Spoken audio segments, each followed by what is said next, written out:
네, 시청자 여러분 안녕하십니까. 파이널샷 진행을 맡은 최효은, 심민영입니다.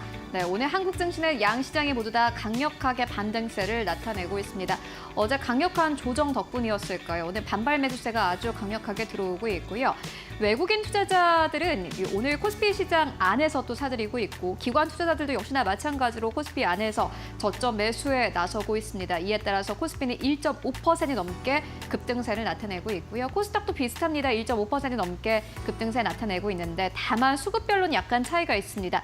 외국인 투자자들은 코스닥 안에서는 팔고 나가고 있지만은 여전히 기관 투자자들 코스닥 안에서도 매수세 나타내면서 코스닥 지수 730선까지 올라가면서 양 시장 모두 다 순항 중인 것으로 나타났습니다. 네, 어제와는 사뭇 다른 모습을 보여주는 오늘 시장입니다. 오늘 모처럼 반도체 주단에서도 상승 탄력이 나타나고 있고요. 로봇주도 시세를 분출하고 있습니다. 뿐만 아니라 우크라이나 재건 그리고 조선 섹터까지 반등세 눈에 띄고 있는데요. 오늘도 파이널샷에서 정확한 투자 전략 섹터별로도 잘 세워보시기 바라겠습니다. 네, 오늘도 준비했습니다. 시장 마감을 위한 마지막 한 방. 지금 출발할게요. 파이널샷.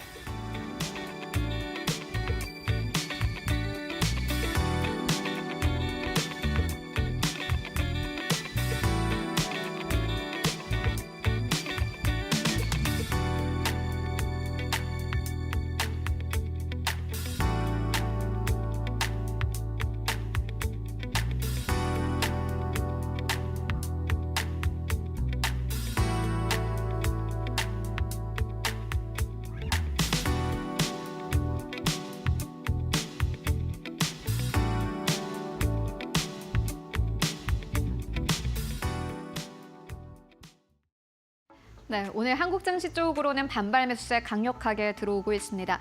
간밤 증시의 흐름과는 약간 좀 디커플링 되는 양상 여전히 나타나고 있는데요. 오히려 최근엔 좀 디커플링 양상이 더 깊게 나타나는 것 같습니다. 미국 증시가 빠지게 되면은 그쪽으로 들어가야 할 자금이 오히려 한국 증시로 들어오지 않을까 하는 기대감도 나오고 있는데요.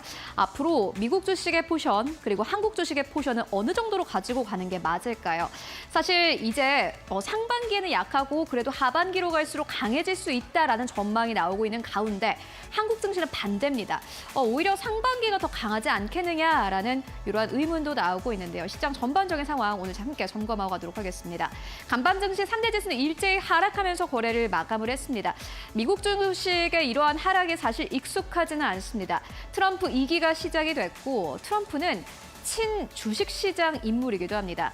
회의할 때 주식시장의 지수를 보는 것은 물론이고요. 코로나19 때 주식시장을 닫는 게 맞을까 하는 이런 회의를 할 때에도 미국 주식시장을 믿는다.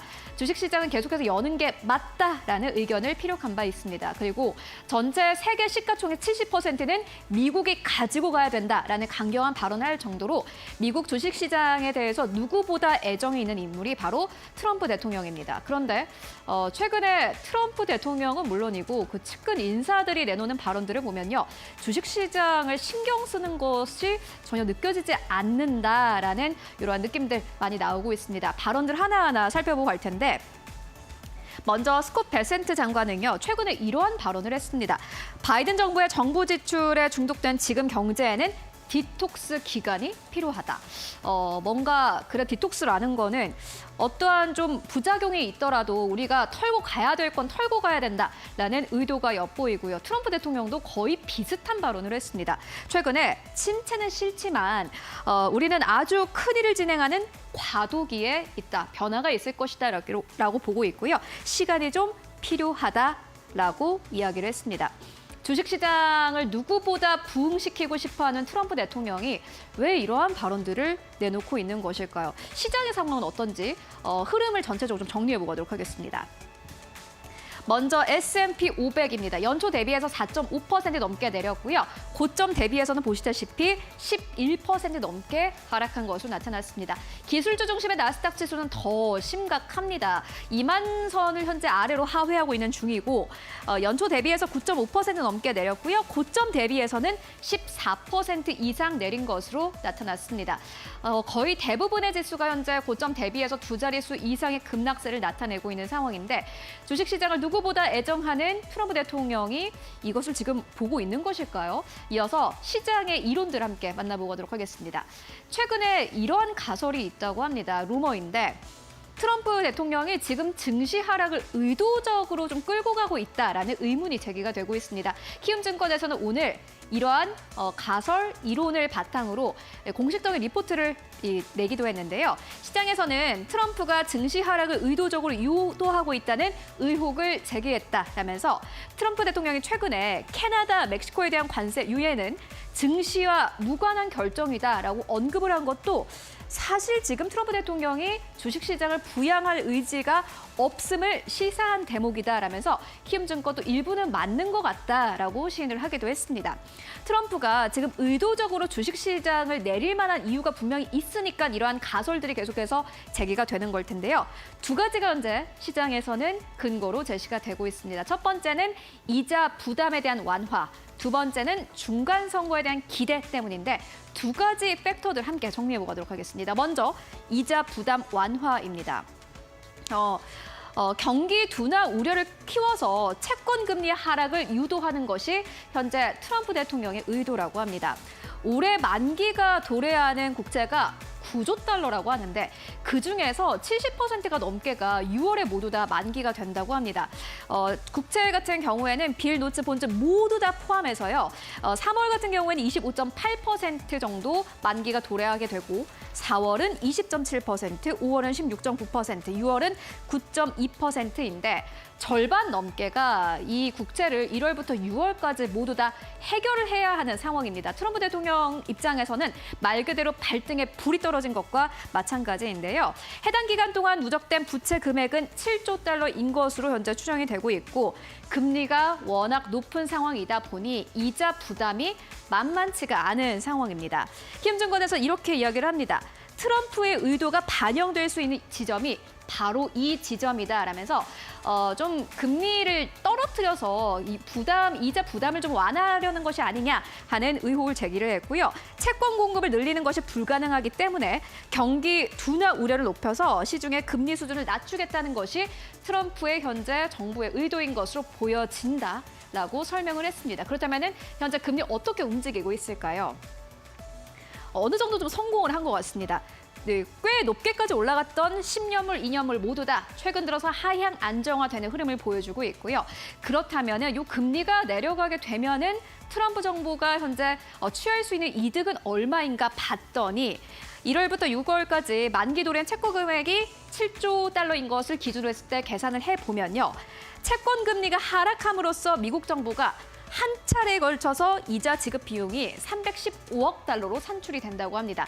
이번 해를 전체로 봤을 때는 630억 달러의 비용 절감 효과가 있다고 하는데 이러한 이유 때문인지 트럼프 대통령이 현재 채권 금리를 낮추려는 노력을 계속해서 하고 있다라는 의문이 제기가 됐습니다. 그리고 두 번째는 중간 선거인데요. 이것도 굉장히 흥미진진합니다.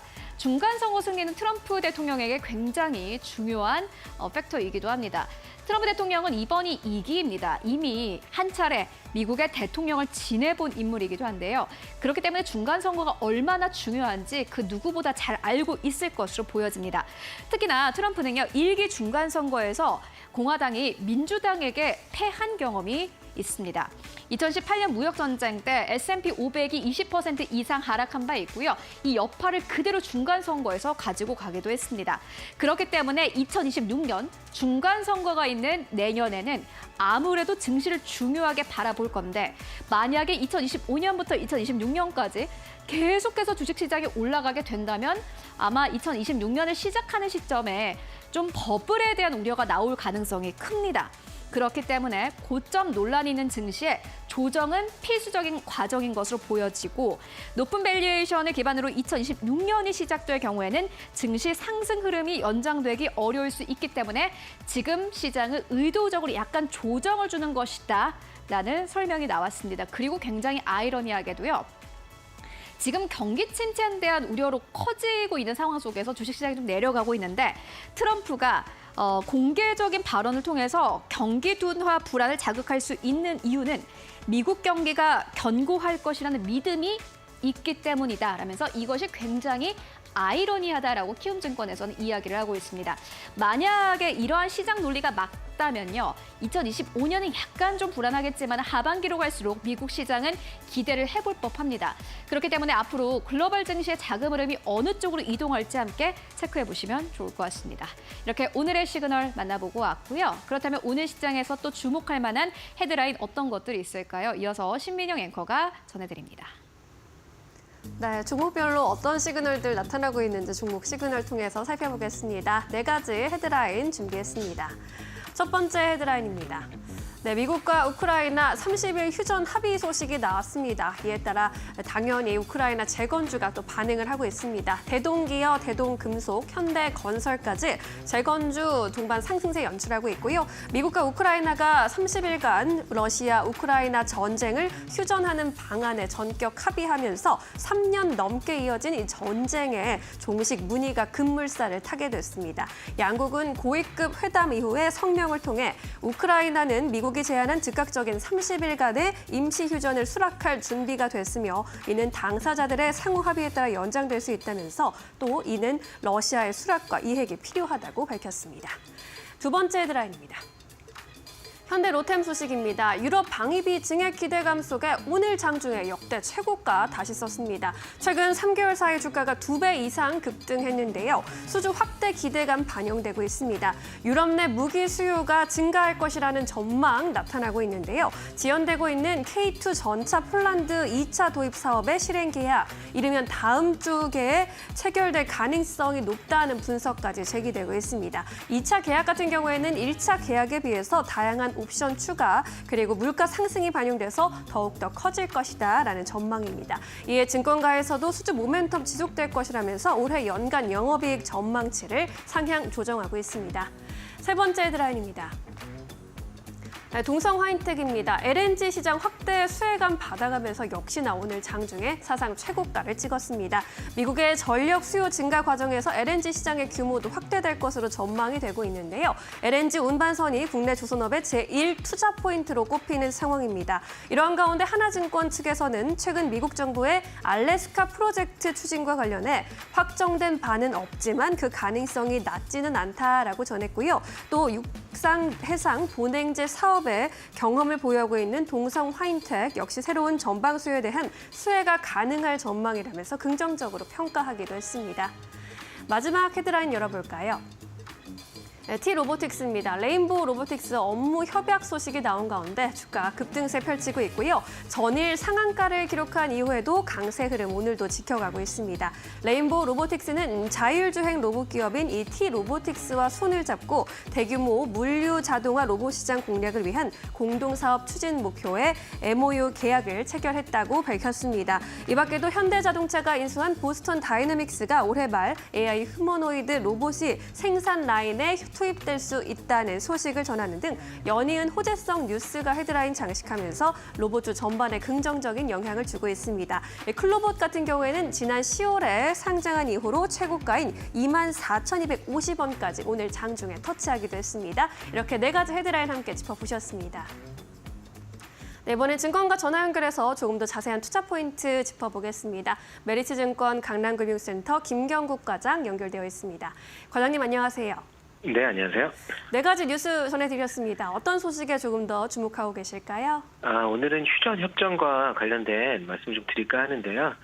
일단 러시아의 수락이 필요하지만 우크라이나와 미국의 30일간의 휴전 협정이 들어갔습니다. 그래서 일단 히토리 확보를 위한 이제 강물 협정이 다시 일단 한번 재개가 됐는데요. 일단 내러티브에 의한 사실 상승은 실제로 이익 성장과 연결되기가 조금 아직은 미지수지만 일단 재건 관련된 종목들 가운데 전진 건설 로봇 같은 경우에는 실제로 이제 콘크리트 펌프카 북미 매출이 70% 이상이고요. 그리고 우크라이나 재건을 위해서 또 폴란드 공장 설립을 또 준비하고 있기도 합니다. 그래서 여러 가지 종목들이 있겠지만 이렇게 실제로 이익 성장과 연결이 될 수 있는 종목 위주로 접근하는 전략이 좀 유효해 보인다 이렇게 좀 말씀드리고 싶고요. 사실은 재건 관련된 섹터가 사실 몇 달 동안 좋은 흐름을 이어갔기 때문에 향후에는 좀 섹터 내 옥석 가리기가 진행될 가능성이 좀 크다 이렇게 좀 판단하고 있습니다. 섹터 내에서도 옥석거리기가 나타날 것이다 라고 정리해 주셨습니다. 이 밖에도 오늘 일정에서 공략주 성격으로 보고 계신 종목은 어떤 종목일까요? 오늘은 바이오 섹터 안에 있는 알테오젠이라는 회사 가져와 봤고요. 투자 포인트 좀 몇 개 말씀드리도록 하겠습니다. 일단 알테오젠 관련된 이슈가 최근에 좀 있었습니다. 일단 경쟁사인 할로자임이 머크에 제기한 이제 특허 관련 이슈가 있었는데 그것으로 인해서 일단 노이즈가 발생해서 주가가 좀 하락한 그런 모습 보여줬습니다.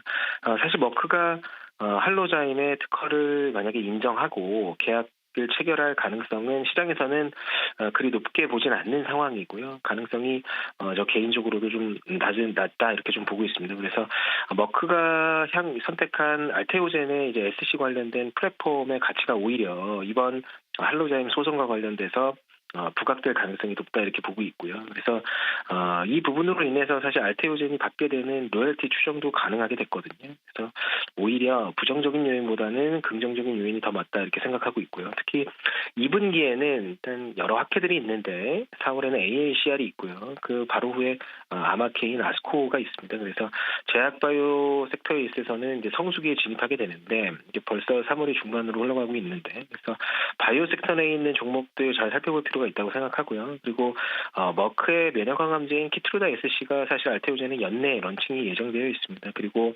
내년이면 이제 알테오젠이 바이오텍 역사상 처음으로 이제 수천억의 현금 흐름이 발생할 가능성이 매우 높아졌다 이렇게 좀 보고 있고 향후에도 12개 이상의 기술 이전을 대기하고 있기 때문에 알테오젠의 주가 흐름이 상당히 좀 견고하게 움직일 가능성이 높고 기술적으로 다시 한번 역사적 신고가인 45만 원 부근 돌파가 저는 개인적으로 가능하다고 생각하고 있고 현재가에서는 접근이 유효하다. 그리고 목표가는 45만 원, 손절 라인은 32만 원 정도로 잡아드리도록 하겠습니다.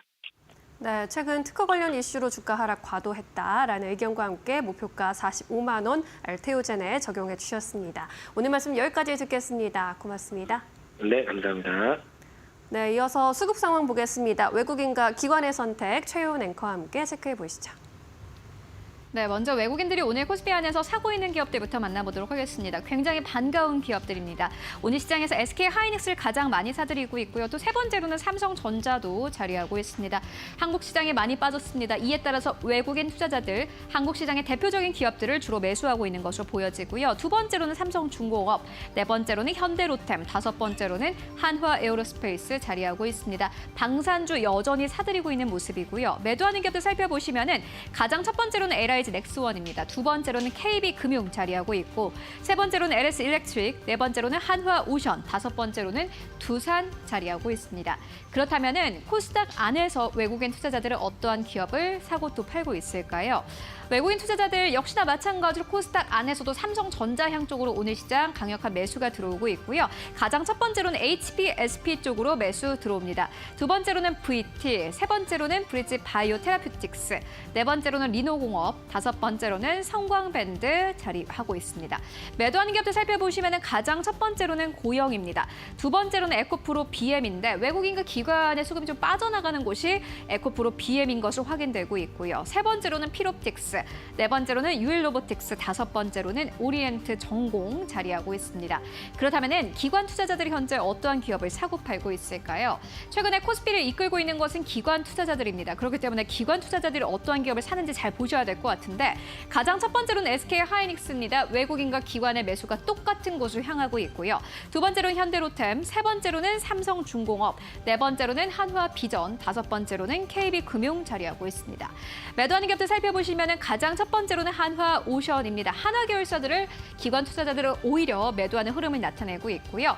두 번째로는 한화에어로스페이스, 세 번째로는 LG엔솔, 네 번째로는 삼성전자, 다섯 번째로는 한국항공우주 자리하고 있습니다. 그렇다면 코스닥 안에서는 기관 투자자들 어떠한 기업을 사고 팔고 있을까요? 네, 보시다시피 오늘 시장에 기관 투자자들이 집중하고 있는 섹터는 로봇인 것으로 확인되고 있습니다. 가장 첫 번째로는 레인보우 로보틱스, 두 번째 고영, 세 번째 로보티즈까지 1위권부터 3위권까지가 모두 다 로봇 기업인 것으로 확인되고 있고요. 네 번째로는 리노공업, 다섯 번째로는 PSK홀딩스 자리하고 있습니다. 매도하는 기업들 살펴보시면은 가장 첫 번째로 에코프로 BM 자리하고 있습니다. 외국인과 기관의 쌍끌이 매도가 나타나고 있고요. 두 번째로는 알테오젠, 세 번째로는 위메이트, 트레이드, 네 번째로는 동성화인텍, 다섯 번째로는 GI 이노베이션 자리하고 있습니다. 네, 지금까지 외국인 기관 수급과 함께 살펴보고 왔습니다.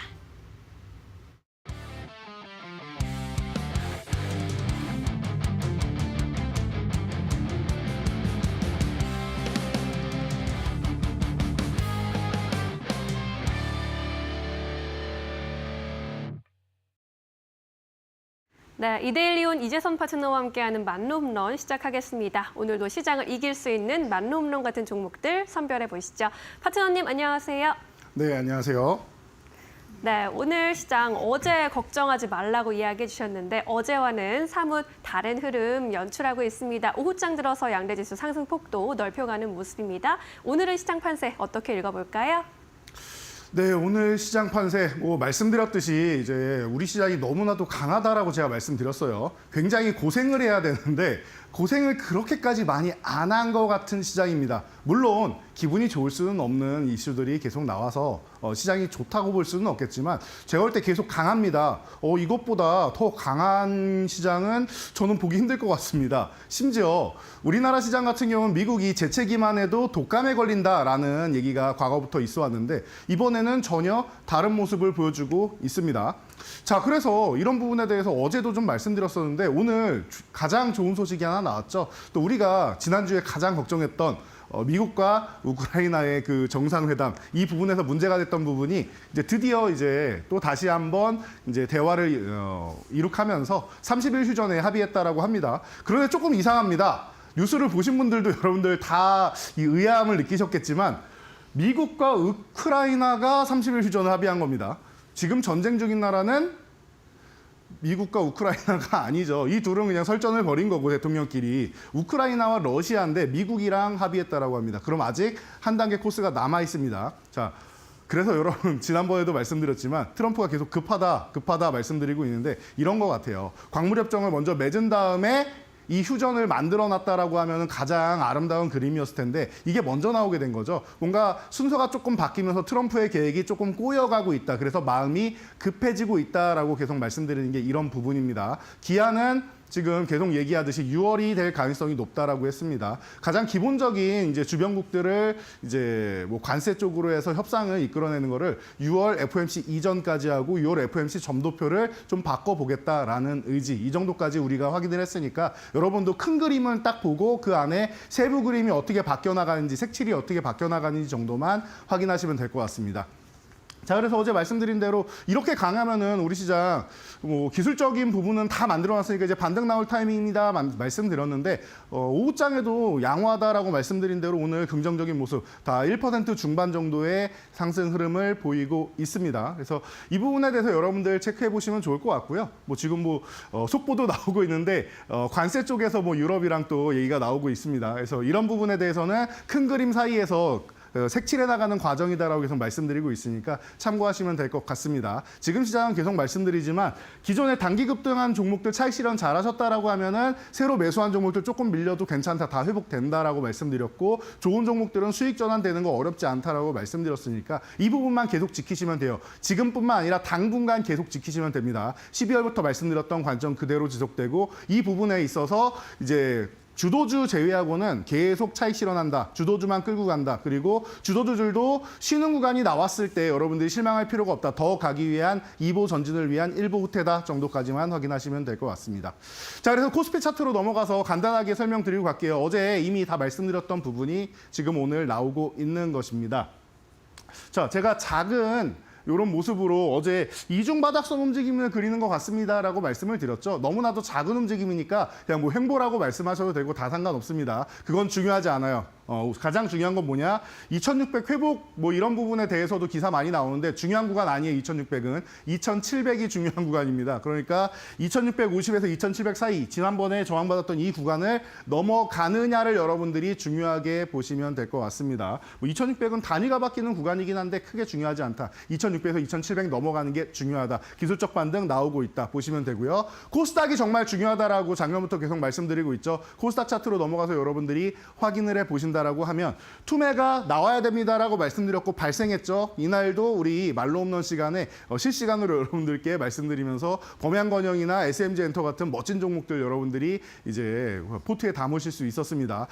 그 기존 종목이 좋지 않다라고 하면은 교체해야 된다라고도 말씀드렸죠. 그 이후에 멋지게 올라온 다음에 1차 목표치인 780포인트 도달을 했다. 코스피보다 코스닥이 더 강하다라고 말씀드렸었죠. 작년에 투매가 나온 이후로는 이 추세가 계속 이어지고 있다. 그리고 휴식을 취하는데 지금 730포인트를 살짝 이탈한 다음에 어제 강력하게 밀렸는데 굉장히 멋지게 양봉으로 세워줬다라고 했어요. 만약에 이탈한 다음에 한 3일에서 5일 안에만 회복해 주면은 너무나도 좋은 모습이다라는 거 계속 말씀드렸고 그렇게 되면 780을 돌파할 가능성이 매우 높아진다라고 설명드렸는데 오늘 바로 730 회복 시도하는 모습이죠. 종가까지 지켜봐야겠지만 현재의 모습을 본다라고 하면은 730 적어도 이렇게 언저리에 안착하거나 아니면 돌파 시도할 가능성이 매우 높지 않나 싶습니다. 이 부분을 이제 이번 주까지 유지만 해준다라고 하면 730 유지됐을 경우 위쪽으로 올라갈 가능성이 매우 높아진다. 그리고 올라갈 때 지금 이 진하게 와 있는 이 분홍색 선 있죠? 이게 21선인데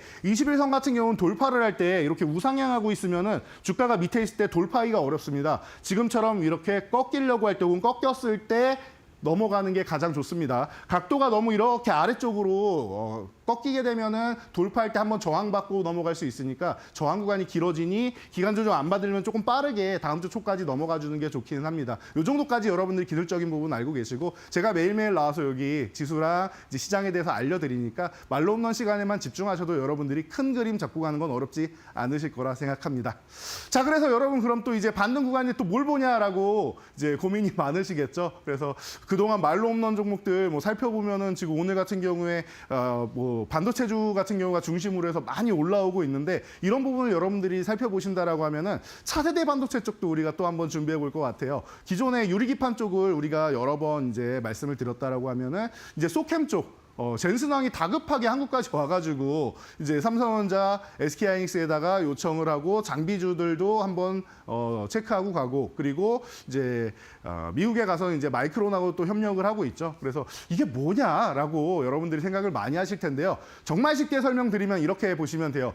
기존에는 범용 반도체 HBM 쪽으로 해가지고 이 GPU를 통해서 AI 가속기 이제 서버 쪽으로 많이 들어갔었는데 올해 브로드컴 얘기가 계속 나오고 있죠. 브로드컴 같은 경우는 맞춤형 반도체로 해서 온디바이스 AI 우리 뭐 휴머노이드 로봇 얘기 계속 나오는데 이런 로봇에도 들어가야 되고 드론에도 들어가야 되고 뭐 제가 여러분도 가지고 다니시는 스마트폰이나 아니면 이런 워치나 웨어러블 여러 가지 쪽에 들어갈 수 있다라는 측면에서 이런 쪽으로 해서 이제 서버용이나 범용이 아니고 맞춤형으로 넘어가는 단계에서 엔비디아가 원하는 메모리다라고 생각하시면 됩니다. 이해가 빠르시겠죠, 이렇게 하면은. 그래서 과거에는 데이터 센터나 이런 좀 이제 슈퍼컴퓨터급 쪽으로 해가지고 그리고 이제 메인프레임급 이상으로 해서 AI 컴퓨터가 나왔다라고 하면은 이제 여러분들 우리 개인용 PC에도 AI가 되고 웨어러블에도 AI가 되는 시대가 온다. 그걸 위해서 젠슨왕이 다급하게 요청을 하고 우리가 앞서 나가야 되는 게 이쪽이다라고 얘기를 하고 있는 겁니다. 그럼 온디바이스 AI 쪽까지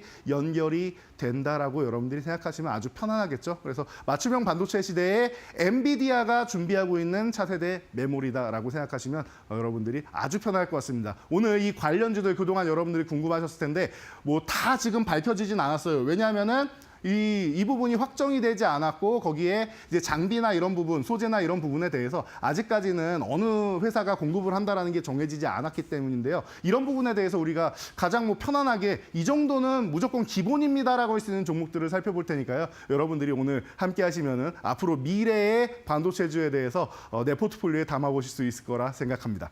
네, 좋습니다. 요즘 반도체 업계에서 주목하고 있는 소캠 관련주 살펴볼 텐데요. 엔비디아를 필두로 만들고 있는 새로운 메모리 반도체 표준이라고 생각하시면 되겠습니다. 그럼 시장에서 득점 낼 수 있는 종목들 안타, 2루타, 3루타로 들어가 봅니다.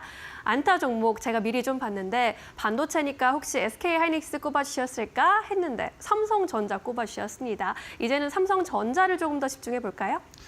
네, SK하이닉스는 제가 너무나도 많이 말씀을 드려서 이번에는 삼성전자를 이제 오랜만에 한번 여러분들께 짚고 가야 될 타이밍이 아닌가 싶어서 말씀드렸습니다. 그래서 말씀하셨듯이 하이닉스가 아니라 삼성전자도 괜찮겠느냐라고 질문하신다라고 하면은 뭐 단기적으로 하이닉스가 좋을 수 있겠지만 중장기적으로는 삼성도 준비하고 있는 것들이 많기 때문에 이 중에서 뭐 삼성이 이제 한두 가지라도 이제 성공을 하게 된다라고 하면 다시 한번 뭐 점프할 수 있을 거라 생각하기 때문에 말씀하신 부분에 저도 동의하는 바입니다. 자, 그래서 그동안 HBM 쪽으로 이제 뒤처지면서 어떻게 보면 또 나고자 아니냐라는 얘기까지 나왔었죠. 젠순왕이 삼성 HBM은 설계를 다시 해야 될 수도 있다라는 얘기까지 하다 보니까 이런 이제 좀 치욕스러운 말까지도 이제 나오고 조롱도 받고 했었는데요. 그렇다고 삼성이 여기서 뭐 아예 끝난 기업이냐라고 보면 그건 또 아니겠죠. 기존의 저력은 또 남아 있고 지금 계시는 분들이 또 다시 혁신을 이룩하기 위해서 노력을 하신다라고 하면은 충분히 극복할 수 있는 기업이 아닌가 싶습니다. 그래서 안주하려고 하지 않고 높이 올라가려고 한다. 그리고 기술 쪽을 좀 더 발전시키려고 한다라고 하면 언제든지 다시 한번 이제 세계에서 가장 뭐 멋진 기업으로 군림할 수 있을 거라고 저는 믿고 있습니다. 그렇기 때문에 뭐 젠슨왕이 당연히 하이닉스와 삼성전자에 협력 요청하는 건 당연한 거고요. 이렇게 생각하시면 될 것 같아요. 지금 협력하고 있는 하이닉스랑 이제 협력을 하게 된다라고 하면 1순위로 본다라고 하면은 이제 어떻게 보면 가성비 쪽이 좀 더 가깝고요. 이 삼성전자 쪽이랑 본다라고 하면 안정성에 조금 더 가깝습니다. 그래서 양쪽이 다 해결된다라고 하면은 뭐 엔비디아에서 가장 좋은 부분이 되겠지만 삼성전자가 뭐 기본적으로 가격을 그렇게 뭐 내리고 이런 기업은 아니니까요. 이런 부분을 여러분이 좀 체크해 보시면 될 것 같아요. 그래서 뭐 하반기에 레거시 반도체 업황도 좀 회복되고 한다라고 하니까 이런 부분에 대해서 여러분들이 생각하시면 될 것 같습니다. 기존에 있던 반도체들 이제 뭐 DDR3나 4 이쪽 같은 경우에는 이제 조금 줄이고 이제 차세대 반도체 쪽으로 계속 집중한다라고 하니까 이런 부분에 있어서 삼성전자 지금은 편안하게 보실 분들은 그리고 기존에 이제 보유하고 계신 분들 때문에 제가 말씀드리는 건데 보유하고 계신 분들은 이제 뭐 그냥 들고 가시는 게 낫지 않나 싶습니다. 지금부터는 이제 하반기까지 그리고 내년까지 해가지고 삼성전자가 그래도 바닥은 좀 탈출할 수 있는 모습은 보이지 않을까 싶습니다. 좋습니다. 삼성전자 바닥을 제발 탈출해 주기를 바라겠습니다. 함께 점검을 해봤고요. 2루타 종목으로 넘어가겠습니다. 심택을 꼽아주셨습니다. 역시나 반도체주 관심 있으신 분들은 잘 알고 계신 종목일 것 같은데요. 오늘 반도체주 워낙에 강하기도 하지만 이 종목은 10% 넘게 또 시세를 분출해주고 있습니다. 이 종목도 소캠 관련 모멘텀이 있는 걸까요? 네, 맞습니다. 소캠 같은 경우가 뭐 여러분들이 이제 HBM 같은 경우 이렇게 쌓아 올린다라고 알고 계실 텐데 소캠 같은 경우도 뭐 어느 정도는 이제 동일하게 이제 쌓아 올리는 과정이 좀 필요하기 때문에 위에다가 뭐 LPDDR을 이제 쌓는다라고 하죠. 그리고 버전은 뭐 5X라고 하는데 이 부분에 대해서 이제 기판 쪽이 가장 기본이 되지 않겠습니까? 그러면은 이제 심택이 그동안 너무 어려운 이제 반도체 불황을 겪었었는데 이제는 좀 이제 극복할 수 있지 않겠냐라는 얘기가 계속 나오고 있죠. 그래서 이제 차세대 반도체 모델이 나오거나 하면은 기판 쪽부터 안정적으로 이제 다져놔야지 위에 뭘 쌓든지 말든지 할 거 아닙니까? 그래서 심택이 지금 이제 뭐 빠르게 올라오고 있는 것 같은데 오늘 같은 경우는 사실 제가 이 그 섹터를 선정할 때까지만 해도 이렇게까지 많이 움직이지 않았는데 옷장 되면서 말씀하신 대로 지수도 올라오고 이런 반도체 관련주들 그리고 좀 어려웠던 종목들 그리고 많이 생각보다 많이 내려갔던 억울했던 종목들이 좀 올라오는 것 같아요. 그래서 억울함을 좀 해소하는 구간이 아닌가 싶습니다. 그래서 오늘 그럼 10% 올라왔는데 그래도 괜찮냐라고 질문하신다면은 전혀 문제 없다라고 말씀드릴게요. 10% 올라온 정도는요. 그동안 밀릴 게 아닌데 시장 영향력 때문에 트럼프의 발언 때문에 밀렸던 부분을 이제 해소하는 과정 정도다라고 생각하시면 될 것 같고요. 이제 소캠 같은 경우는 온디바이스 AI 쪽으로 넘어간다라고 말씀드렸죠. 이쪽에 계속 수혜를 받을 수 있는 종목이고 올해부터 해서 이제 뭐 턴어라운드가 될 수 있는 기업이니까 업황 자체가 바뀌는 기업이다. 그리고 성장성까지 이제 도모할 수 있다라고 본다라고 하면은 심택은 지금 너무나도 바닥권이니까 여러분들이 편안하게 좀 중장기적으로 볼 수 있지 않나 싶습니다. 네, 심택에 대한 의견 들어봤습니다. 아주 긍정적으로 바라보고 계시네요. 투자에 잘 참고해 보시기 바라겠습니다. 3루타 종목으로 넘어갈까요? 이 종목은 KC텍입니다. 이 종목도 오늘 5%가량 현재 구간에서 상승부를 켜고 있습니다. 어떤 모멘텀으로 집중해 볼까요? 뭐 KC텍 같은 경우는 뭐 항상 얘기 나오는 이런 뭐 웨이퍼 같은 경우가 이제 오돌토돌하고 여러 가지를 하다 보면 이걸 평평하게 만드는 과정이 필요합니다. 그러다 보니까 이제 CMP 슬러리 기술력이 중요한데 그 부분에 있어서 우리나라의 핵심이 되는 기업이다라고 보시면 될 것 같아요. 그래서 반도체 업황이 바뀌거나 어쩌나 해도 이제 웨이퍼 쪽으로 계속 이제 필요하다 보니까 뭐 연마 쪽은 항상 필요하다라고 생각하시면은 여러분들이 KC텍부터 이렇게 찾게 되지 않나 싶습니다. 그래서 가장 뭐 믿을 수 있는 종목이고 그러다 보니까 뭐 HBM에서 소캔까지 연결되고 유리 기판까지도 갈 수 있는 종목이에요. 그렇다라고 하면 성장 동력이 계속 쌓여나간다라고 생각하시면 됩니다. 그러면은 이 종목을 안 볼 이유가 없지 않나라고 저는 생각해서 삼루타 종목, 호타중족으로 당연히 이 종목을 선택한다라고 생각을 합니다. 그리고 심텍이나 이런 종목은 과거에 레거시 반도체 업황 안 좋을 때 바닥권에 있다 이제 막 회복되고 있습니다. 그리고 앞으로 갈 길이 멉니다라고 말씀드렸는데 이 종목은 계속 고공성장을 하고 있는 기업입니다. 그러다 보니까 주주환원 정책까지도 잘 펼치고 있는 기업이에요. 실적이 좋으니까 배당도 할 수 있고 배당도 하고 여기서 조금 더 주주환원 정책을 펼친다라고 하니까 자사주 매입이나 소각까지도 진행하고 있는 이 삼박자가 완벽한 기업이 아닌가 싶습니다. 그래서 여러분들이 원하는 이런 요소들을 다 가지고 있는 기업이다라고 생각하시면 돼요. 기술력이 좋고 숫자가 찍히고 환원도 잘하고 그리고 성장성까지 갖춘 그 KC텍을 여러분들이 삼루타 종목으로 관심 가져보시면 좋을 것 같습니다. 네, KC텍 오늘의 삼루타 종목으로 꼽아주셨습니다. HBM, 소캠, 유리 기판까지 다 잘한 기업이다, 믿을 수 있다라고 이야기해 주셨으니까요. 이 종목도 한번 고려해 보시고요. 이렇게 세 가지 종목 먼저 짚어드렸습니다. 하이라이트 종목 공개하기 전에 만룸론 종목들 수익률 어떻게 운용되고 있는지 잠깐 체크해보고 가시죠.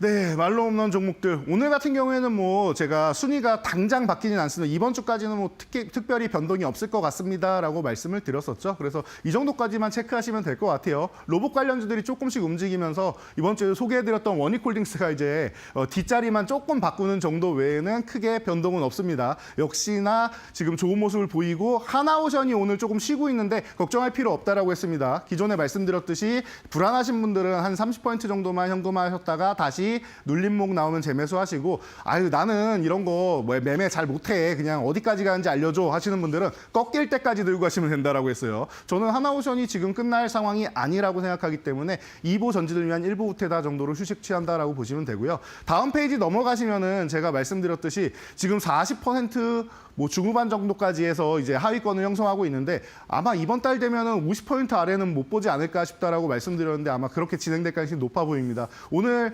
바닥 쪽으로 이제 밀려있던 종목들이 너무나도 좀 멋있게 올라오고 있는데 뭐 CNC 인터내셔널 같은 경우도 거의 뭐 준상한가 수준으로 올라오고 있고 리노공업 같은 경우도 빠르게 올라오고 있고 전체적으로 이제 종목들이 좀 억울함을 좀 이제 해소하는 구간으로 잡고 있으니까 이 구간 내에서 여러분들이 받는 구간 잘 노려보시면 될 것 같고요. 여러분들이 좀 편안하게 보시면 될 것 같아요. 우리 말로 없는 종목은 단기적으로도 나쁘지 않지만 중장기적으로 보면은 더욱더 멀리 올라갈 수 있는 10배거를 노릴 수 있는 이런 종목들까지도 이제 제가 포진시켜 드리고 있으니까 그래서 수익률이 상당히 높아야지만 말로 홈런이 나오죠. 50%가 넘어도 말로 홈런이 안 되고 얼마 전까지만 해도 99%였는데도 말로 홈런에 달성 못한 원익홀딩스 같은 경우도 있었죠. 그 정도로 제가 수익률 높게 잡아드리는 이런 좀 중장기적으로 볼 수 있는 종목들이니까 여러분들이 좀 편안하게 보시면서 가시면 좋을 것 같습니다.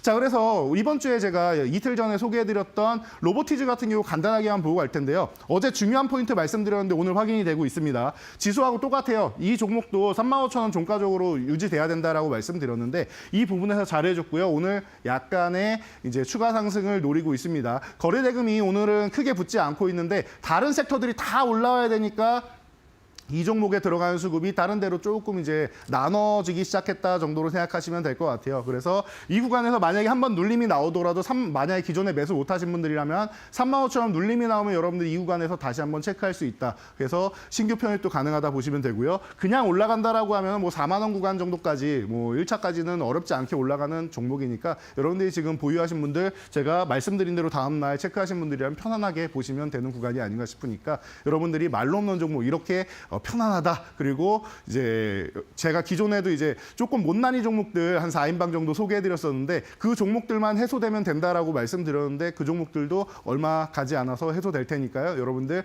편안하게 말로 없는 시간 집중해 주시면서 오늘 종목도 기대해 주시기 바랍니다. 네, 로보티즈를 비롯해서 로봇 관련주를 이제 주 초반에 짚어주셨는데 지금 수요일이 지나고 있는 상황에서 또 다시 로봇주 시장의 주도주가 될 수 있을까라는 이야기까지 나오고 있습니다. 이렇게 잘 짚어주시는 가운데 워낙에 또 눈높이도 높고 깐깐하시니까 오늘의 소캠 관련주는 어떤 종목으로 꼽아주셨을지 또 기대가 됩니다. 어떤 종목, 만룸론 종목으로 볼까요?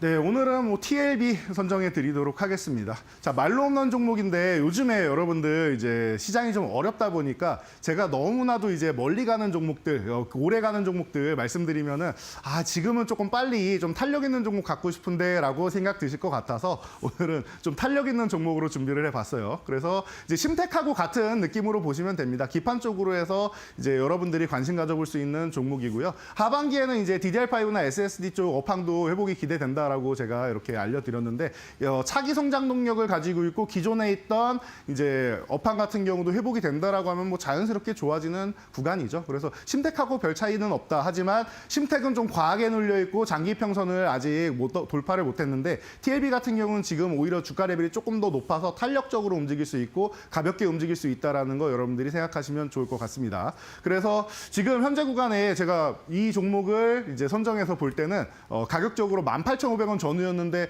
들어오기 전에 보니까 한 18,800원 정도까지 올라가 있더라고요. 괜찮습니다, 여러분. 지금 보시면은 1차 상승 이후에 멋지게 조정을 받았어요. 이게 무슨 멋진 거냐라고 생각할 수 있는데 제가 항상 말씀드리죠. 우리 조정의 목표치가 있는데 조정 목표치가 17,500원이었는데 이 구간을 어제 이탈했다가 바로 회복하고 오늘 올라오는 모습이죠. 그러면은 이 구간을 저점으로 활용할 가능성이 높다라는 거예요. 그래서 만약에 불안하신 분들 같은 경우는 2만 원 돌파한 다음에 보셔도 되는데 그러면은 1차 목표치까지 목표치가 좀 짧습니다. 요거까지만 생각하고 가시고 대신 속도는 빨라지겠죠. 나는 그래도 싸게 사고 싶다 하시면 18,000원 이하까지 보고 기다리시면 되긴 하는데 그 가격을 줄지 안 줄지를 제가 모르겠어서 오늘은 그냥 18,500원 전후 구간에서 여러분들 편안하게 매수하시고 들고 계시다가 22,500원 정도 가면 1차 목표치로 여러분들이 정리를 한번 하셔도 되고 그리고 돌파가 나온다라고 하면 27,500원까지 보시면 될 것 같습니다. 그 가격이 끝이 아니라 그때부터도 시작이 될 수 있는데 아직까지는 22,500원 구간에서 뭐 저항을 받고 있고 위에 25,000원 이렇게 2,500원 단위로 저항을 만들고 있으니까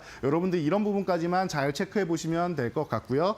그리고 17,500원 이 구간 제가 좀 전에 말씀드렸는데 만약에 지금 매수하신 분들은 17,500원 이탈할 때는 리스크 관리 한번 하고 회복될 때 다시 산다라고 생각하시면 될 것 같습니다. 회복될 때 다시 사도 어차피 약간의 손절 나온 부분은 다 회복하고 그 이상의 어마어마한 수익을 안겨줄 종목이라고 저는 보고 있으니까 여러분들이 편안하게 그리고 조금 더 탄력적인 종목을 원하신다라고 하면은 TLB 관심 가져 보시기 바랍니다. 네, 이렇게 TLB까지 오늘의 만룸런 종목으로 가격 전략 꼼꼼하게 짚어드렸습니다. 오늘은 이렇게 해서 넥스트 HBM으로 불리는 소캠 관련주 총 정리해보았습니다. 오늘 여기까지 이야기 나눌까요? 고맙습니다. 감사합니다.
네, 김동준의 스몰캡 전략으로 이어가 보도록 하겠습니다. 오늘도 모셨습니다. 신한금융그룹 서울금융센터의 김동준 부장 모시고 이야기 나눠보도록 하겠습니다. 안녕하십니까? 네, 안녕하세요. 네, 부장님 오늘은 어떤 스몰캡 기업 가지고 오셨습니까? 예, 큐렉소입니다. 수술 로봇의 해외 고성장이 재개될 거다. 이렇게 요약을 할 수가 있겠고요. 관절 수술 로봇이죠. 이제 브랜드가 큐비스 조인트가 되겠는데 해외 판매가 고성장이 되고 로봇 사업 관련해서는 다양한 모멘텀이 부각되면서 26년에 내년에 드디어 첫 흑자를 기록할 것으로 전망됩니다. 네, 큐렉소 가지고 오셨습니다. 특히나 오늘 시장에서 로봇 업종이 굉장히 핫하고요. 반발 매수세가 강력하게 들어오고 있습니다. 큐렉소도 역시나 마찬가지 현재 구간에서 3% 넘게 상승세 현재 나타나고 있는데 이 기업이 어떠한 회사인지 좀 정리를 해보도록 하겠습니다.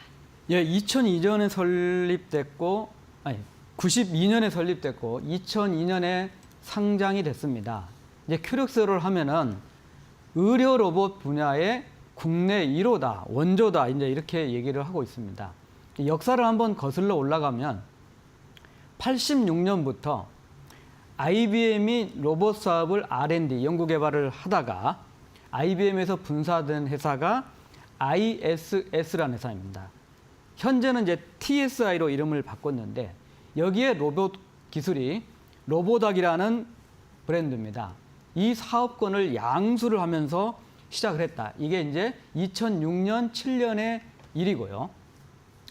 2011년에 HY, 옛날 한국 야쿠르트죠. 뭐 라면 음료 사업을 하는 한국 야쿠르트가 인수해가지고 로봇에 본격적인 투자를 시작했고, 17년에 현대중공업에 의료 로봇 사업을 양수를 했습니다.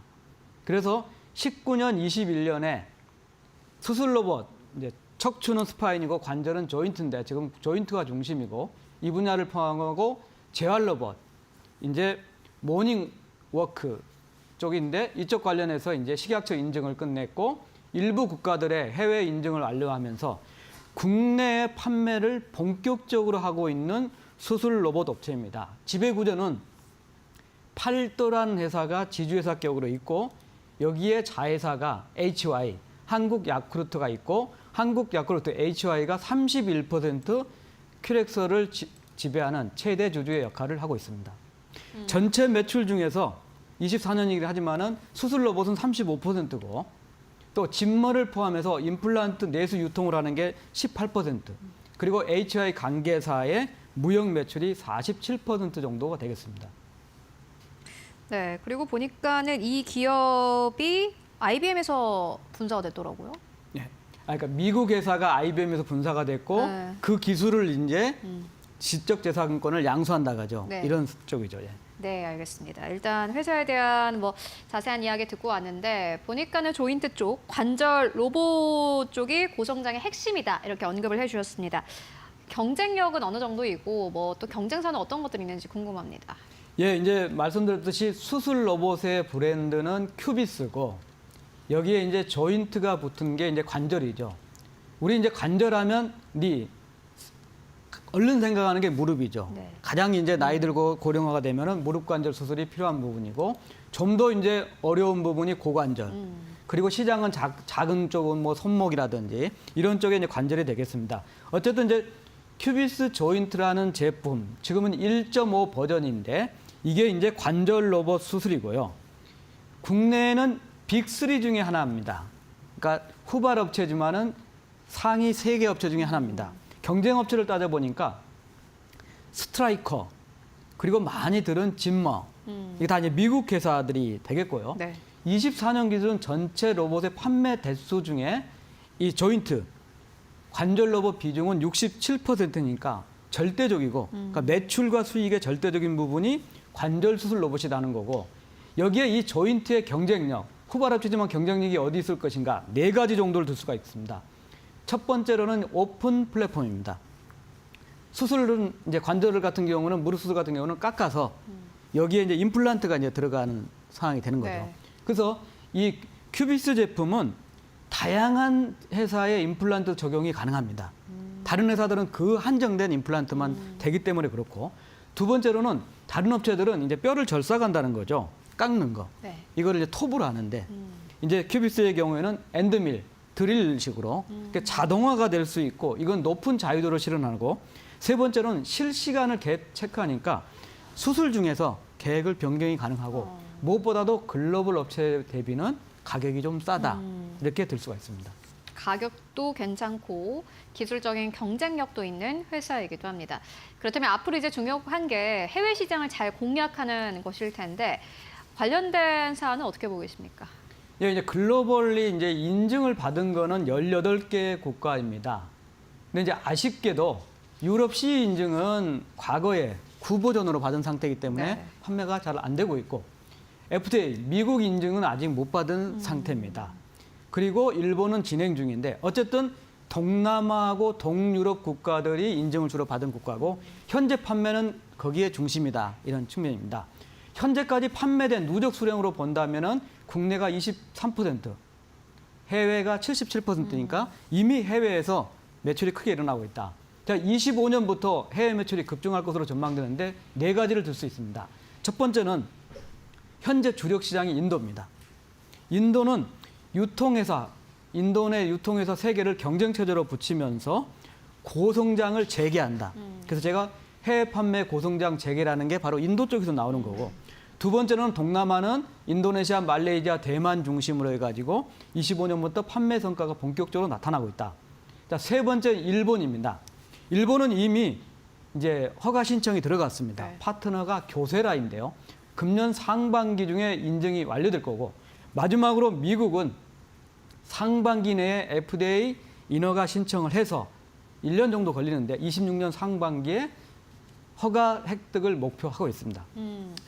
사실 이제 경쟁력으로 보나 전자시장으로 보나 앞으로 성장력에 대한 기대감은 가질 법하다라는 생각이 드는데요. 다만 지난해 실적을 봤을 때 매출 급감했었고 영업이 적자가 났습니다. 뭔가 일회성 이유가 있었던 건지 그리고 앞으로 실적에 대한 전망도 들어보도록 하겠습니다. 예, 이제 수술 로봇, 관절 수술 로봇의 절대적인 시장을 차지한 게 인도였습니다. 네. 인도에 이제 23년에 급증을 했는데 판매량이 24년에 급감했습니다. 이유가 있었습니다. 메릴 헬스케어라는 업체한테 독점적으로 유통을 맡겼는데 이 회사가 이제 인도 내에서 임플란트 1위 업체입니다. 이 회사가 이제 수술 로봇을 하겠다. 임플란트가 있으니까. 이렇게 해서 미소라는 자기 제품을 개발했는데 사실상 실패한 상태가 됐죠. 그래서 지금은 이 회사가 인도를 관리를 강화해야겠다. 그래서 24년 말에 인도 지사를 설립해서 또 그동안 메릴한테만 독점적으로 뒀던 거를 이제는 메릴 포함해서 3개 업체에 경쟁적으로 시키니까 판매가 적극적으로 늘고 있다. 그래서 23년에 급증했던 인도 시장이 24년에는 급감을 했고 다시 25년부터는 급증을 하고 있다는 겁니다. 이제 수술 로봇은 계속적으로 임상 비용을 포함해 가지고 고정 비용이 상당히 많이 들기 때문에 규모의 경제를 실현해야 한다. 제가 이제 퓨렉스의 경우에는 수술 로봇 분야 매출이 400억 정도는 넘어야 흔히 말하면 손익분기, BEP를 돌파할 거다. 이렇게 지금 보고 있는 상황입니다. 실적을 본다면 우선 로봇 매출이 22년에 200억대, 21년에 100억 돌파해서 22년에 200억 돌파했고 23년에 342억을 기록했습니다. 이게 인도 매출이 급증하면서. 그때 영업 손실이 3억 원이었습니다.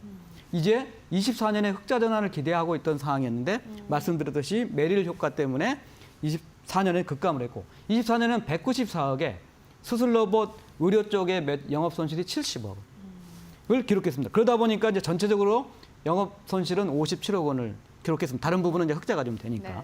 자, 금년에는 이제부터 이제 수술 로봇 분야가 적극적으로 늘어나서 25년에는 수술 로봇 분야가 322억 원, 전년도 194억보다 크게 늘었고 26년에는 424억. 말씀드렸듯이 400억이 넘어가니까 이제 BEP 손익 돌파가 될 거다. 27년에는 이제 564억이 되면서 이제 본격적으로 수술 로봇의 이익 기여가 된다.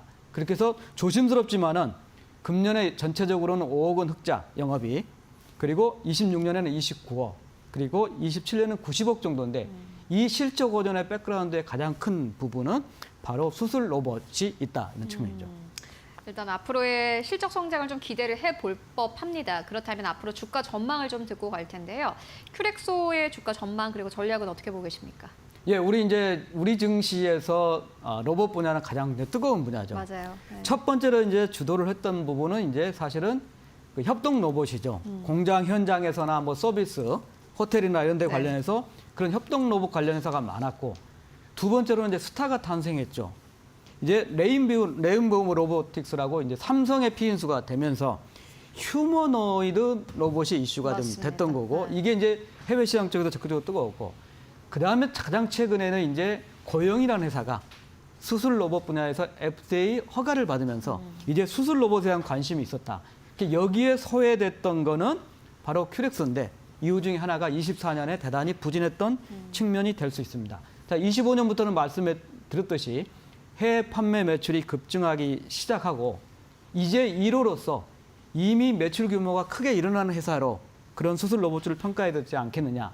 특별하게 상반기의 모멘텀이 세 가지 정도가 있을 겁니다. 우선 연초부터 해외 판매량이 급증하고 있다. 두 번째로는 일본의 허가를 완료한다. 세 번째로는 늦었지만은 FDA의 허가 신청을 한다는 측면이고, 25년 내에는 2.0 버전, 조인트 2.0 버전의 우리나라 식약처 인증을 받을 건데, 지금 현재 주력인 1.5는 무릎 수술만 가능한 부분이다. 여기에 이제 고관절 제품이 붙인 2.0이면 그럼 무릎과 고관절은 관절 분야를 거의 커버하는 이제 완결편이 된다는 측면입니다. 자, 로봇 분야에서 일찍 했지만은 여러 가지 아픔을 겪었고, 26년에 첫 흑자가 되고 25년부터 다시 고성장이 된다. 그리고 27년부터는 이익 규모를 크게 가져다주는 작지만 의료 로봇 분야에서 후발 업체로서 글로벌 시장에서 뚜렷한 성장성을 가질 수 있는 회사가 큐렉소다. 지금 주가는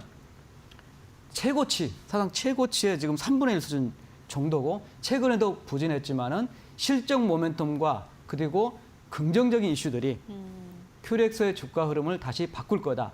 충분히 재평가가 가능하지 않느냐, 이런 판단입니다. 네, 2024년에는 사실 실적이 좋지 않았기 때문에 상대적으로 다른 로봇주 대비해서 소외되었던 기업입니다. 앞으로 주가 기대해 보도록 하겠습니다. 지금까지 김동준 부장과 함께 이야기 나눠봤습니다. 말씀 고맙습니다. 감사합니다.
마켓 무버입니다. 오늘은 글로벌 시장에서 핫 키워드로 떠오르고 있는 트럼프 풋에 대한 이야기를 좀 나눠보겠습니다. 트럼프 풋이 뭔지부터 좀 짚어보자면요. 손실 방어 수단으로 사용되는 풋 옵션에 빗대어서 트럼프가 주식시장의 하락을 방어해줄 것이란 기대 안에서 만들어진 단어입니다. 시장이 흔들리면 트럼프가 시장 친화적인 발언이나 정책 등을 펴면서 시장의 하락을 좀 막아줄 것이다라는 기대감인데요. 트럼프의 언행하에 증시가 지지받는 상황을 의미하기도 합니다. 그동안 과거 트럼프 일기에서는 트럼프 풋이 좀 강력하게 작용을 했었습니다. 트럼프는 시장의 상승을 위해서 수단과 방법을 가리지 않았었는데요. 최근 2기에 들어서는 조금 다른 스탠스가 읽히고 있습니다. 지난 주말 사이에 스콘 베센트 미국 재무부 장관이 트럼프 풋 이제 없을 것이다 라고 단호하게 발언을 하기도 했고요. 또 미국 백악관 측에서 지난번에 얼마 전에 이제 나스닥이 4%가량 급락했을 때에도 주식시장의 동물적인 반응과 현재 업계 현실은 차이가 있다라고 일축하기도 했습니다. 뿐만 아니라 케빈 헤셋 백악관 NEC 위원장도 1분기 미국 GDP가 마이너스를 기록할 수도 있다라는 발언을 내놓기도 했습니다. 시장이 그동안 기대했었던 트럼프 행정부의 모습이 좀 아니기 때문에 시장 좀 당황을 했고요. 미국 증시의 추가적인 하락을 불러일으키기도 했는데요. 하지만 그래도 그는 여전히 시장을 의식하고는 있는 것 같습니다. 일단 블룸버그의 보도에 따르면 트럼프가 JP모건 그리고 시티그룹 등 월가의 수장들과 만났는데요. 현지 시각 11일에 비즈니스 라운드 테이블에 참석을 했습니다. 이 자리에서 조금 시장 친화적인 이야기가 나오지 않을까라는 그런 기대감도 좀 있었는데요. 트럼프는 도지 부서와 머스크의 성과를 칭찬하는 발언을 내놓은 것으로 보입니다. 그는 여전히 머스크에 대해서는 지지를 좀 강력하게 표명을 하고 있는데요. 자신의 SNS인 트루스 소셜에 내일 아침에 새로운 테슬라 차량을 구매할 것이다 라는 이야기를 또 올리기도 했죠. 최근에 도지 참여 등으로 살짝 좀 비판을 받아가고 있는 일론 머스크에 대한 지지 입장을 다시금 표명한 것으로 보입니다. 또한 최근에 크게 급락한 테슬라의 주가도 좀 의식한 발언으로 해석이 되고 있습니다. 현재 트럼프의 방향성은 명확하게 나타나고 있습니다. 미국의 국채 금리를 내려서 부채 부담을 줄이겠다라는 건데요. 주식시장의 불안은 현재로서는 신경 쓰지 않겠다라는 발언을 간밤에 내놓기도 했습니다. 이러한 상황 속에서 트럼프 계속해서 이러한 우선순위를 달성하기 위해서 관련된 발언을 내놓을 수밖에 없을 것 같은데요. 이렇다면 시장에는 부담이 될 수밖에 없을 것으로 풀이가 됩니다. 이번 주에는 이렇기 때문에 계속해서 트럼프의 말 그리고 미국의 물가 지표까지 계속해서 주시해 보는 것이 중요할 것으로 보입니다. 마켓 무버 함께 하셨습니다. 네, 이어서 오늘 시장에서 핫한 이슈와 종목들 함께 이야기 나눠보도록 하겠습니다. 오늘도 함께 해보도록 하겠습니다. 지시인포의 박근호 이사 모셨습니다. 안녕하십니까? 안녕하십니까? 네, 오늘 이사님과 어떠한 이야기를 해보면 좋을까요? 오늘 시장 특히나 좀 잘 가고 있기 때문에 시장 전반적으로 좀 온기가 퍼지고 있습니다. 오늘 좀 섹터 이야기 해볼 텐데 오늘 주제 바로 공개해 보도록 하겠습니다. 오늘 시장에서 조선주 쪽으로 강력하게 반등세가 나타나고 있습니다. 다만 시장에 대한 좀 불안감 그리고 걱정이 커지는 만큼 아마 다들 비슷한 고민들 하고 계실 것 같습니다. 이게 계속해서 상승할 수 있을까? 오늘 급반등 아닐까? 단기 반등 아니야? 라고 생각하시는 분들도 있을 것 같고요. 특히나 오늘 최근 시장의 트렌드가 약간 조금 바뀌고 있는 상황이기 때문에 조선주가 앞으로도 주도주가 될 수 있을까에 대한 의문들은 나타나고 있습니다. 앞으로 모멘텀을 기대 가능할까라는 질문 드려보도록 하겠습니다. 박근호 이사님 어떻게 보고 계십니까? 네. 오전장에는 이제 삼성중공업 중심으로 조선주들 좀 분위기가 나쁘지 않았었는데 오후장 들어서 조금 약간 오전장의 상승을 좀 많이 좀 갉아먹는 듯한 느낌인데 일단 조선주에 대해서 이제 시장의 뭐 애널리스트들도 마찬가지고 뭐 어떤 시장에서 의견을 내는 분들의 의견이 좀 약간 분분한 게 조선주만한 게 없는 것 같아요.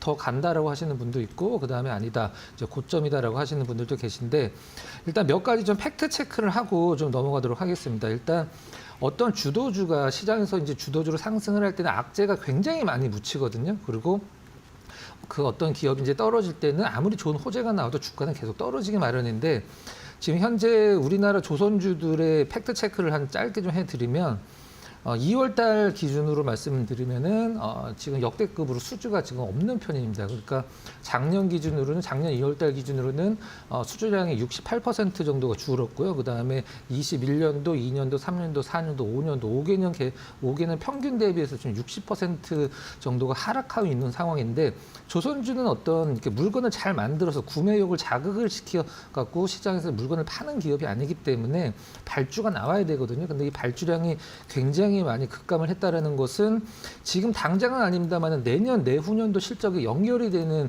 그 수주기 때문에 올해 수주가 그 부분들은 좀 참고를 하셔야 될 것 같고요. 그다음에 우리가 보통 조선주 얘기할 때 가장 많이 얘기하는 게 신조선가 얘기를 하는데 신조선가가 작년 10월 달에 고점 찍고 지금 23주 연속 하락을 하고 있는 상황이에요.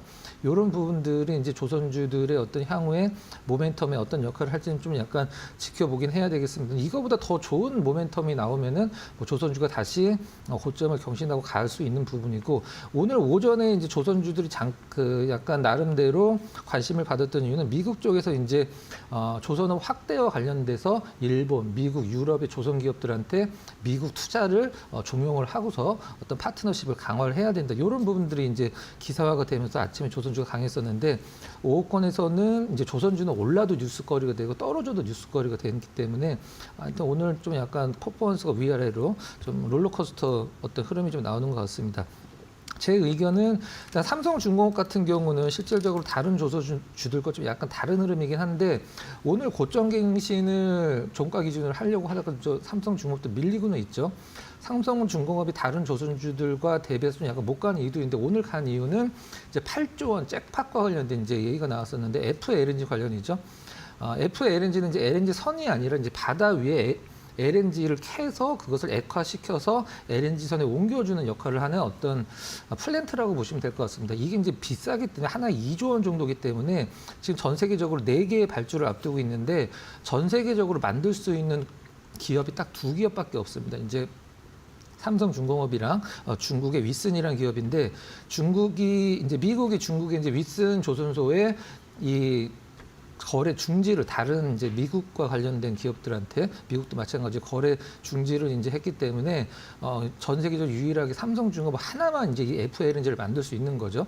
그래서 4개 발주를 모두 독식할 가능성이 있기 때문에 8조 원 잭팟을 기대를 한다. 2조 원 이제 한 대는 거의 이제 계약을 앞두고 있는 상황이고, 나머지는 좀 약간 어떤 회의를 하고 있는 그런 상황인 것 같아요.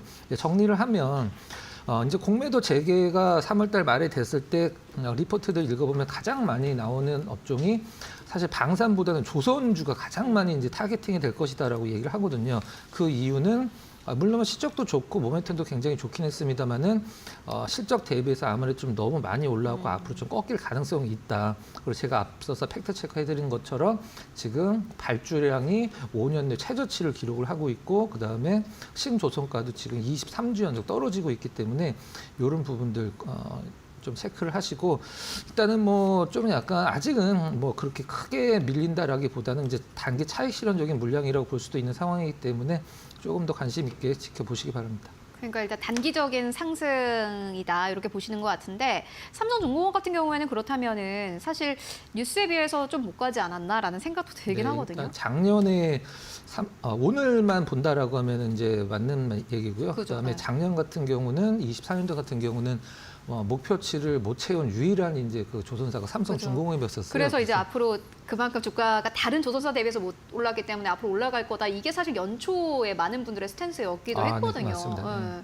앞으로 그렇다면은 상승 모멘텀이 강력하게 나타나기는 힘들다 이렇게 정리하면 될까요? 일단 삼성중공업이랑 그 하나오션이랑 가장 큰 모멘텀이 이제 앞으로 남아 있는 모멘텀은 저는 이제 쇠빙 LNG선이라고 생각을 하거든요. 쇠빙 LNG선은 전 세계적으로 하나오션이 가장 처음 만들었고 만들 수 있는 기업이 거의 없어요. 그래서 삼성중공업도 쇠빙 유조선을 만든 적이 있는데, 실질적으로 쇠빙 LNG선을 전 세계적으로 만들어 본 기업은 하나오션, 그러니까 과거에 대우조선 해양할 때 만들어 본 게 처음이거든요. 이제 알래스카 관련돼서는 당연히 쇠빙 LNG선이 필요하긴 합니다만은 좀 약간 향후의 미래 모멘텀이긴 합니다만은, 알래스카 LNG선이 시장에서 계속 좀 약간 뉴스가 좀 뜬다라고 하면은 나름대로 좀 의미가 있는 흐름이 나올 가능성도 있습니다. 알겠습니다. 조선주 짚고 왔습니다. 연초까지만 하더라도 좋다 이래서 또 담으셨던 분들도 많을 것 같은데, 주가 많이 올라온 만큼 공매도 재개에 대한 우려도 커지고 있습니다. 일단은 어느 정도 쉬어가게 될지를 함께 확인해 보시면 좋을 것 같습니다.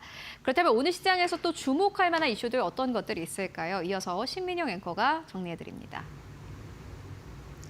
네, 마켓무버 이번에는 로봇 섹터로 좀 들어가 보겠습니다. 국내 증시에서 로봇 관련주의 상승세 다시금 두드러지고 있습니다. 로봇주를 움직이고 있는 이슈들 먼저 좀 모아보겠습니다. 개별 기업단에서는요, 레인보우 로보틱스가 T-로보틱스와 물류자동화 로봇 사업 MOU를 체결했다라는 소식이 화제가 되고 있습니다. 이 소식 나온 이후로 T-로보틱스의 주가는 상한가로 직행하기도 했습니다. 로봇 성장에 대한 기대감은 여전히 시장에 또 자리하고 발휘하고 있습니다. 현대차의 로봇 자회사인 보스턴 다이내믹스가 All New 아틀라스를 공개했는데 연말에는 현대차 그룹의 생산 거점에 또 시범적으로 투입되기 위해서 테스트를 진행 중이다라는 소식이 또 시장에 훈풍을 불어넣어주고 있습니다. 뿐만 아니라 중국에서는요, 휴머노이드 시장에서 로봇 시장에서 선점을 하기 위해서 또 속도를 내고 있고 기술 성장에 박차를 기하고 있습니다. 이번 전인대 업무 보고에서 AI 휴머노이드 로봇이라는 이 단어가 처음으로 또 멘트가 등장을 하기도 했고요. 중국 정부 과학기술 예산으로 10%를 증액하는데 로봇 기술에 사용하겠다라는 입장을 밝히기도 했습니다. 이 사진의 경우에는 지난 음력 1월 1일에 중국 춘제 행사에서 CCTV에서 16개 중국 AI 로봇이 등장한 그런 사진인데요. 농민 전통 의상을 입고 모내기 춤을 선보이는 모습이었습니다. 이렇게 인간 같아지고 있는 휴머노이드 로봇에 대해서 앞으로 더 긍정적인 의견들 받아가면서 시장이 더 크게 개화할 것이란 기대감 나타나고 있습니다. 국내 로봇주의 경우에는요, 최근에 최고점 대비 주가가 많이 내려왔습니다. 연초에 급등을 한 이후로 좀 주가가 쉬어갔기 때문인데요. 레인보우 로보틱스의 경우에 연중 고점 41만 7,500원 선에서 현재 25%가량 내려온 상황이고요. 로보티즈 역시 16%가량, SPG 부품주인 SPG 역시 7%가량 고점 대비 하락폭을 그려나가고 있습니다. 이렇게 시장에서 수단매가 강하게 일어나고 있다 보니 이미 조정을 좀 겪은 로봇주가 주도주로 재부각되지 않을까라는 기대감도 받아가고 있는데요. 이러한 가운데 SK증권에서는 로보틱스 바퀴 달린 것들의 시장 재평가라는 리포트를 내놓기도 했습니다. 최근에 레인보우 로보틱스가 클로봇 그리고 T-로보틱스의 협력 계획을 발표한 가운데 바퀴 기반의 소프트웨어, 하드웨어 업체에 대한 관심이 상승하고 있다라는 분석입니다. 테슬라를 포함해서 업계에서는 바퀴 달린 이 로봇에 대한 실용성을 인정하는 분위기라면서 이러한 트렌드에 SK증권은 좀 집중을 했고요. 올해 로보틱스 관련 업종에 본격적으로 투자해야 하는 시점이다라면서 레인보우 로보틱스와 로보티즈, 클로봇과 T-로보틱스를 국내 바퀴용 로봇의 선두 업체로 판단한다라는 내용을 전하기도 했습니다. 로봇 시대가 성큼 다가온 가운데 로봇 관련주 투자 판단 내리시는데 참고해 보시면 좋겠습니다. 마켓무버 전해드렸습니다. 네, 이어서 오늘 시장에서 핫한 기업들 하나하나 살펴보도록 하겠습니다. 먼저 첫 번째 기업은 동진 세미캠입니다. 오늘 4% 넘게 상승세 29,000원대에서 거래가 되고 있는데 이 기업도 한번 가지고 오셨었어요, 그죠? 네. 최근에 이제 주가 흐름도 나름대로 좀 좋아지고 있고, 지난달 말이죠. 이제 2월 달 말에 좀 약간 기업의 어떤 변화가 있을 수 있는 일이 하나 좀 있었죠. 아쉬운 일이기도 합니다만은. 일단 실적부터 좀 약간 체크를 해보도록 하겠습니다. 24년도 이제 지금 뭐 25년도기 때문에 24년도 실적은 저는 그렇게 중요하진 않은데 24년도 4분기 실적이 25년도 상반기에 영향을 미치기 때문에 24년도 이제 4분기 실적들은 이제 시장에서 많이 체크를 해야 되는데요. 24년도 온기로 봤을 때 이제 매출 기준으로는 이제 1조 4천억이 좀 넘은 상황이고, 그다음에 영업이익 같은 경우는 2,082억 정도를 기록을 했는데 전년 대비해서 상당히 좀 괜찮았습니다. 실질적으로 뭐 작년에 그렇게 HBM 관련주들 빼고는 이렇게 퍼포먼스가 안 나왔었는데 주가는 많이 내려왔는데 실적은 뭐 괜찮은 어떤 실적을 기록하는 상황이고. 작년에 1분기, 2분기, 3분기, 4분기 계속 성장을 했습니다. 동진 세미캠의 분기 실적을 확인을 해보면 그 부분이 좀 약간 고무적이라고 생각을 하고 있고요. 2월 하순에 이제 장대 양봉이 나온 후에 윗꼬리를 길게 다른 날이 있는데 그날이 바로 동진 세미캠 회장께서 이 회장께서 이제 별세를 하신 날이죠. 별세하셨는데 왜 이제 주가가 올랐느냐, 뭐 다들 알고 계시긴 하겠습니다만은 아들이 이제 2명이기 때문에 둘 다 부회장 타이틀을 달고 있죠. 그래서 어떤 경영권과 관련돼서 그다음에 지분 싸움이 있을 수 있지 않나. 아직까지는 조용하긴 합니다만은 가능성은 계속 좀 약간 대두가 되고 있는 것 같아요. 그 두 아들의 지분이 거의 비슷하기 때문에. 지분은 사실 거의 없긴 하죠. 동진 세미캠 기준으로는 이제 동진 홀딩스가 중요하긴 한데 이 부분과 관련돼서도 이제 뭐 시장에서 어떻게 좀 오픈이 될지 모르긴 하겠습니다만은 지금 이제 상속세가 문제라고 얘기를 하고 있죠. 우리나라는 50억 이상 상속을 받으면은 받은 상속의 절반을 세금으로 내야 되기 때문에 근데 주식 같은 경우는 어떻게 상속세를 내냐 하면 돌아가신 날 기준으로 앞에 2달, 그다음에 돌아가신 후에 뒤에 2달 어떤 종가의 평균을 내서 그것 기준으로 이제 상속세를 내게 되는데 사실 동진 세미캠의 그 두 아들 입장에서는 부회장 입장에서는 주가가 안 올라가는 게 좋죠. 실질적으로는. 그 부분 참고하시면 될 것 같고 일단 실적을 견인하는 건 이제 포토레지스트입니다. 포토레지스트는 우리 이제 일본 기업들이 거의 대부분 전 세계를 장악을 하고 있는데 사실 2010년도 말쯤에 일본이 이제 포토레지스트 수출 금지를 했을 때 타격은 그렇게 실질적으로 없었습니다. 일본의 대표적인 포토레지스트 기업인 TOK라는 기업이 있는데 우리나라에서 많이 쓰는 기업이죠. 이미 우리나라 송도에 공장이 큰 게 있었기 때문에 뭐 사실 수입을 우리나라를 안 하든 일본에 수출을 안 하든 큰 영향 없었었는데 동진 세미캠이 포토레지스트를 국산화를 했다라는 점에서 상당히 좀 괄목할 만한 부분이고요. 또 하나 모멘텀이 있죠. 이제 CMP 슬러리라고 CMP 슬러리를 우리나라에서 하는 기업들은 굉장히 좀 많이 있어요. CMP 슬러리가 뭐냐면 웨이퍼를 우리가 보통 뭐 로봇 청소기 보면은 이제 동그란 걸레가 막 돌아가면서 닦잖아요. 그거 똑같은 걸로 그 웨이퍼를 닦는 겁니다. 닦는 게 아니라 가는 거죠. 평평하게. 근데 그냥 갈면 안 되니까 거기다 액을 중간에 넣어서 이제 갈게 되는데 그게 이제 CMP 슬러리죠. CMP는 이제 패드를 얘기하는 거고 그 부분과 관련돼서 하는 기업은 많은데 HBM용은 실질적으로 우리나라에서 솔브레인이 독점을 했었죠.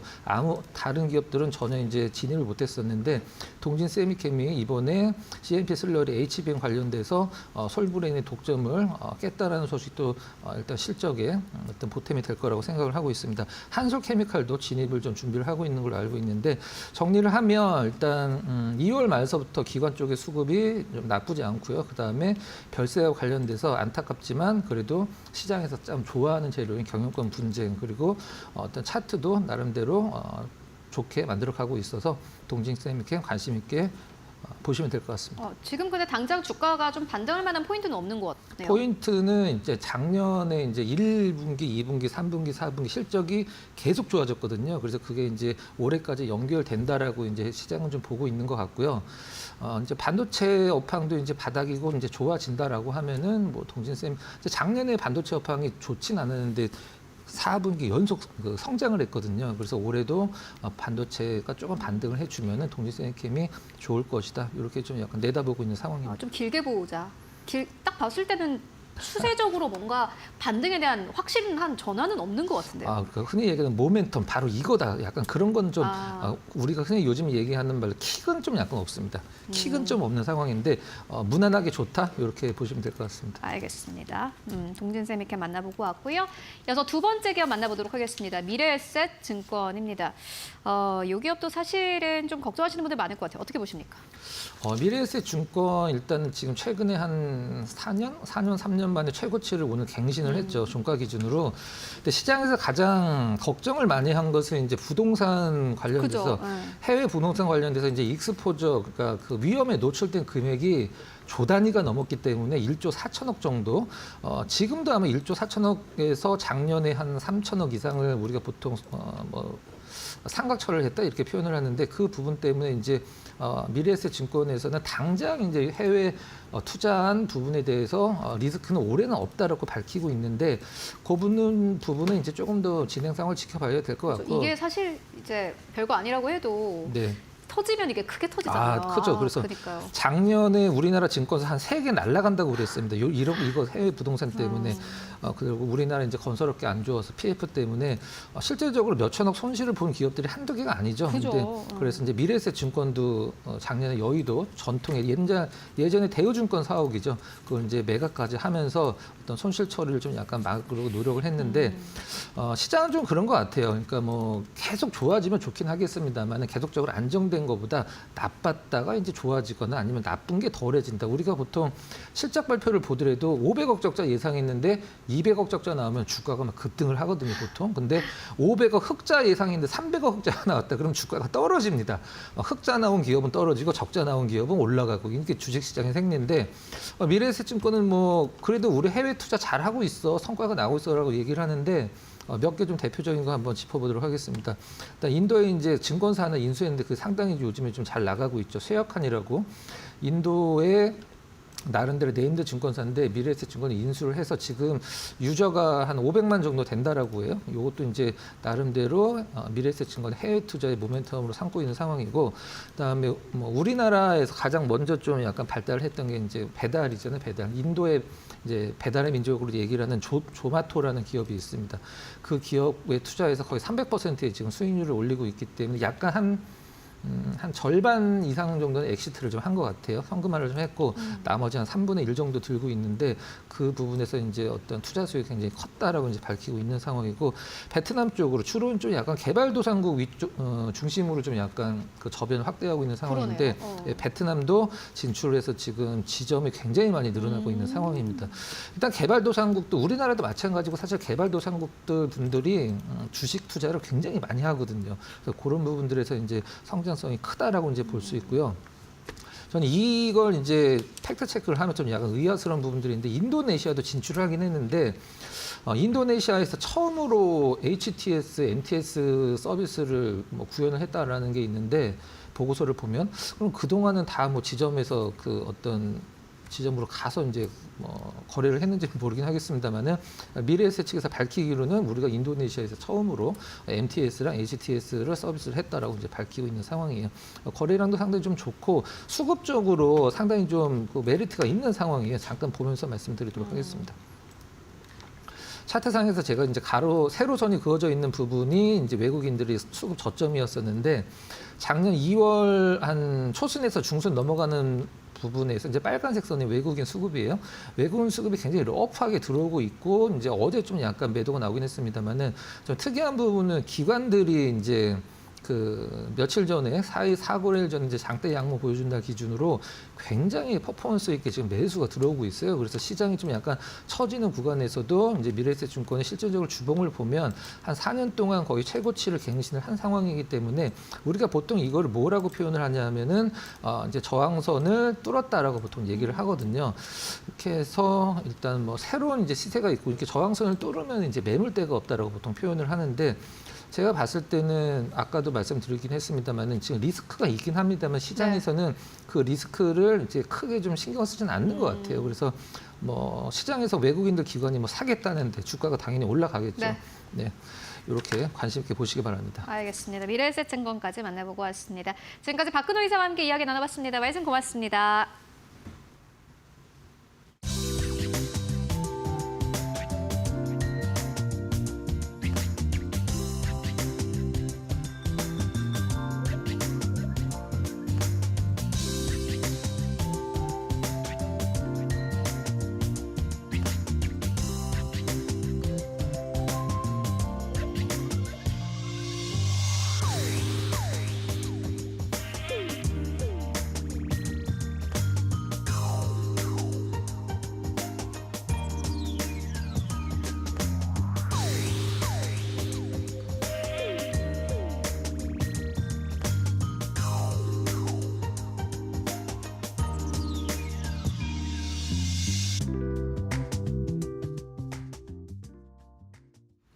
네, 마감 전략 세워보도록 하겠습니다. SK증권 이천 PB센터로 가보도록 하겠습니다. 서영훈 차장 연결되어 있습니다.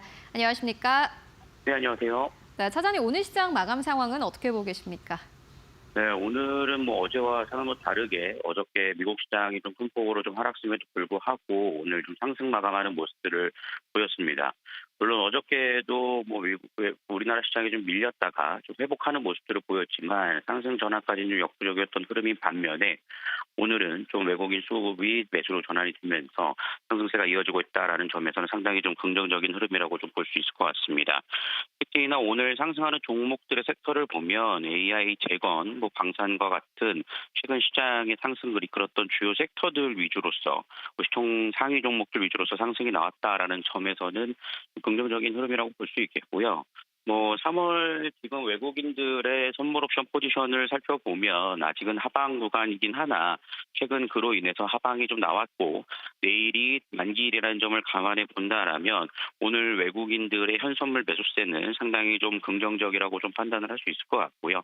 만기일이 지나서 포지셔닝이 새로 세팅이 될 때 외국인들의 수급들이 어떻게 세팅되는지에 대한 여부들을 좀 살펴보면서 시장의 좀 반등 사이즈를, 반등 폭을 좀 알아볼 수 있지 않을까라고 생각을 합니다. 그렇지만 오늘 반등 자체는 상당히 좀 긍정적인 흐름이라고 볼 수 있기 때문에 여전히 좀 종목별 압축을 해나간다라면 그래도 대응 가능한 시장이지 않을까라고 생각하고 있습니다. 오늘 시장 반등 나오고 있고 외국인 수급이 괜찮습니다. 그렇다면 오늘 보시는 기업 있으실까요? 네, 뭐 계속해서 설명드린 종목이긴 합니다만, 코스맥스 다시 한번 관심 가져야 될 때가 오지 않았나라고 생각을 하고 있고요. 최근 이제 동남아 사업 차별화로 인해서 실적에 대한 흐름들이 상당히 좀 좋게 나오고 있습니다. 특히 동남아와 국내 시장에 대한 실적들이 잘 나오고 있는 상황 속에서 최근 이제 중국이 경기 부양 얘기가 나오고 있기 때문에 중국 시장까지 좀 정상화가 된다라면 코스맥스는 올해도 무난하게 매출 2조 원을 좀 돌파할 수 있을 것으로 예상이 되고 있습니다. 그렇기 때문에 상당히 좀 탄력적인 흐름들이 나타나주고 최근 눌림목 이후에 강한 탄력이 좀 나타나주고 있다는 점을 감안해 보면 정고점을 좀 돌파 시도하는 흐름들이 좀 이어질 수 있지 않을까라고 좀 보고 있기 때문에 코스맥스 좀 관심 있게 보시면 좋을 것 같습니다. 네, 코스맥스에 대한 투자 의견 함께 듣고 왔습니다. 지금까지 서영훈 차장과 함께했습니다. 고맙습니다. 네, 감사합니다. 네, 수요일 장마감 동시효과 구간에 들어와 있습니다. 마감의 기술 함께 하실 시간입니다. SCTV 이민 전문가 모셨습니다. 어서 오세요. 네, 안녕하세요. 안녕하세요. 코스피 코스닥 모처럼 동반 1%대 강세로 마감 준비하고 있습니다. 오늘 시장 어떻게 바라보셨을까요? 시장 어저께는 좀 우울했다가 오늘 하루 만에 좀 반등을 해주는 거 보면 확실히 시장은 좀 강하다라고 생각을 해주시면 될 것 같아요. 다만 시장이 좀 강하게 올라가 주다가 살짝은 좀 밀리는 듯한 흐름을 좀 보여주고 있어요. 제가 봤을 때는 지금 뉴스를 계속 좀 찾아보고 좀 대응을 좀 해봤는데 보다 보니까 결국에는 지금 관세 리스크라기보다는 이제는 관세 전쟁으로 좀 규모가 좀 커지는 것 같아요. 그래서 방금 전에 이제 뉴스가 나온 게 EU 연합에서 이제 41조 원 규모의 미국 품목에 대해서 관세를 좀 보복 관세를 하겠다 이런 얘기가 좀 나오고 있고 오늘 새벽만 하더라도 이제 캐나다와 미국의 좀 약간 입씨름 같은 경우가 좀 일어나게 된 거 보니까 결국에는 이제 트럼프의 관세 리스크가 전체적으로 글로벌 시장이 좀 짓누른다라고 생각을 해주시면 될 것 같고요. 그다음에 이제 오늘 시장의 특징은 뭐냐면 역시나 전통주가 강하다. 시장은 단단하게 바닥을 지켜줄 때 항상 우리 시장을 위쪽으로 이끌어주는 거는 지금 시가총액을 비중을 정말 많이 갖고 있는 반도체 테마 쪽밖에 없다라고 생각을 해주시면 될 것 같습니다. 오늘 역시 시장이 지금 코스피 1.5%, 코스닥 1.04%로 마무리가 질 것 같은데 결국에는 코스피아가 코스닥보다 오늘 지금 반등이 좀 더 좋은 이유는 삼성전자와 하이닉스라고 볼 수가 있는데요. 네. 삼성전자가 간만에 3% 가까이 상승을 보여주고 있고 하이닉스는 역시나 또 5% 넘게 6% 가까이 상승을 좀 보여주고 있다는 건 그간 우리가 너무나 이제 조선과 방산과 로봇 이쪽에만 좀 힘을 기울였다면 오늘은 반도체들이 올라가니까 조선 섹터라든지 방산 섹터들이 어떻게 되죠? 고점에서 지금 꺾이기 시작하고 있어요. 이렇다라는 건 조금은 고점의 신호로 좀 여겨보셔도 될 것 같다라고 생각이 들고 반도체 종목이 올라가주는 게 우리나라 시장에 좋은 이유가 뭐냐면 비단 삼성전자와 하이닉스가 있어서만이 아니라 삼성전자와 하이닉스가 있으니까 그 밑에 단들 소부장이라고 하죠. 지금 종목들이 쭈르륵 나가고 있는데 소재라든지 장비라든지 부품이라든지 어마어마한 종목들이 코스닥에 많이 포진이 돼 있어요. 물론 코스피에도 있지만 그래서 전체적으로 시장이 단기 박스권이다라고 하지만 2620포인트를 뚫고 위쪽으로 올라가려면 역시나 삼성전자와 하이닉스의 역할이 가장 중요하다라고 생각을 해주시면 좋을 것 같습니다. 오늘은 그리고 수급도 좀 말씀을 드리고 싶은데요. 코스닥은 수급이 거의 없다라고 보시면 돼요. 수급이 거의 없이 그냥 하루 그냥 흘려보냈고 그나마 오늘 보고 싶은 건 이제 외국인의 코스피 현물에서 3,500억 정도 현물이 들어왔고 선물 쪽에서도 4,600계약 정도가 들어왔다라는 건 우리나라 옵션 만기일이다 이런 얘기들이 많이 나오고 있긴 한데 그거를 별로 신경 쓰지 않고 외국인들이 좀 들어오고 있는 포지션을 많이 취하고 있다라는 생각을 해주시면 될 것 같고 시장은 좀 바닥 부분에 대해서 좀 강하다라고 말씀드리는 부분은 계속해서 강조드리는 부분이 바로 이겁니다. 현재 차트가 나가고 있는데요. 우리 시장 지금 한 7일 정도 지났는데 3일 떨어지고 4일 올라갔어요. 근데 지금 양봉의 개수가 어떻죠? 7일 내내 양봉의 개수로 나오고 있습니다. 7일 내내 3월 달에는 시장이 떨어져도 어쨌든 전약 후강의 시장으로 일어났다라는 건데, 다만 제가 여기서 조금 높아심에 말씀드리는 게 뭐냐면, 아직은요 시장은 2620포인트 그다음에 2520포인트 요 단기 박스권에서 보셔야 돼요. 이게 더 올라가려면 정말 관세 리스크가 끝난다라든지 아니면 반도체에 대해서는 관세가 무관세로 적용이 된다라든지 이러한 퍼포먼스가 나오지 않는 이상 아직은 2620포인트에서는 약간 수익 실현을 하시는 게 맞고요. 어저께처럼 2520포인트를 시장에 찍었다라고 하면 내가 평소에 관심이 갔던 종목들, 삼성전자도 좋습니다. 내가 평소에 관심이 갔던 종목들을 담아가시는 전략이 훨씬 더 좋지 않을까라는 생각을 좀 합니다. 한마디로 시장의 주도주가 바뀌었다라고 생각하지 마시고요. 시장은 단기 박스권 안에서 계속해서 유기적으로 돌아가고 있다 정도만 정리해드리면 좋을 것 같습니다. 네, 이 관세 전쟁으로 불확실성이 여전한 가운데 지수 흐름에 따라서 투자 전략도 조금 다르게 가져가는 게 좋겠다라는 의견 전해주셨습니다. 코스피의 경우 현재도 1.5%대 그래도 강세 유지해내고 있습니다. 전거래일 대비 40포인트 가까이 올려 세우고 있습니다. 2,577.09포인트 지나가고 있습니다. 오늘 장중에는 2,579포인트까지 오르기도 했습니다. 코스닥도 1%대 강세 시현하고 있고요. 오늘 코스피에서 말씀해주신 대로 외국인들의 매수 물량 3천억 원 이상 들어오고 있습니다. 기관도 소폭이지만 매수에 동참하고 있고요. 개인 나홀로 팔자세입니다. 코스닥에서는 오늘 외국인과 기관의 동반 매수세 포착은 되고 있습니다. 우리 시장 마감합니다.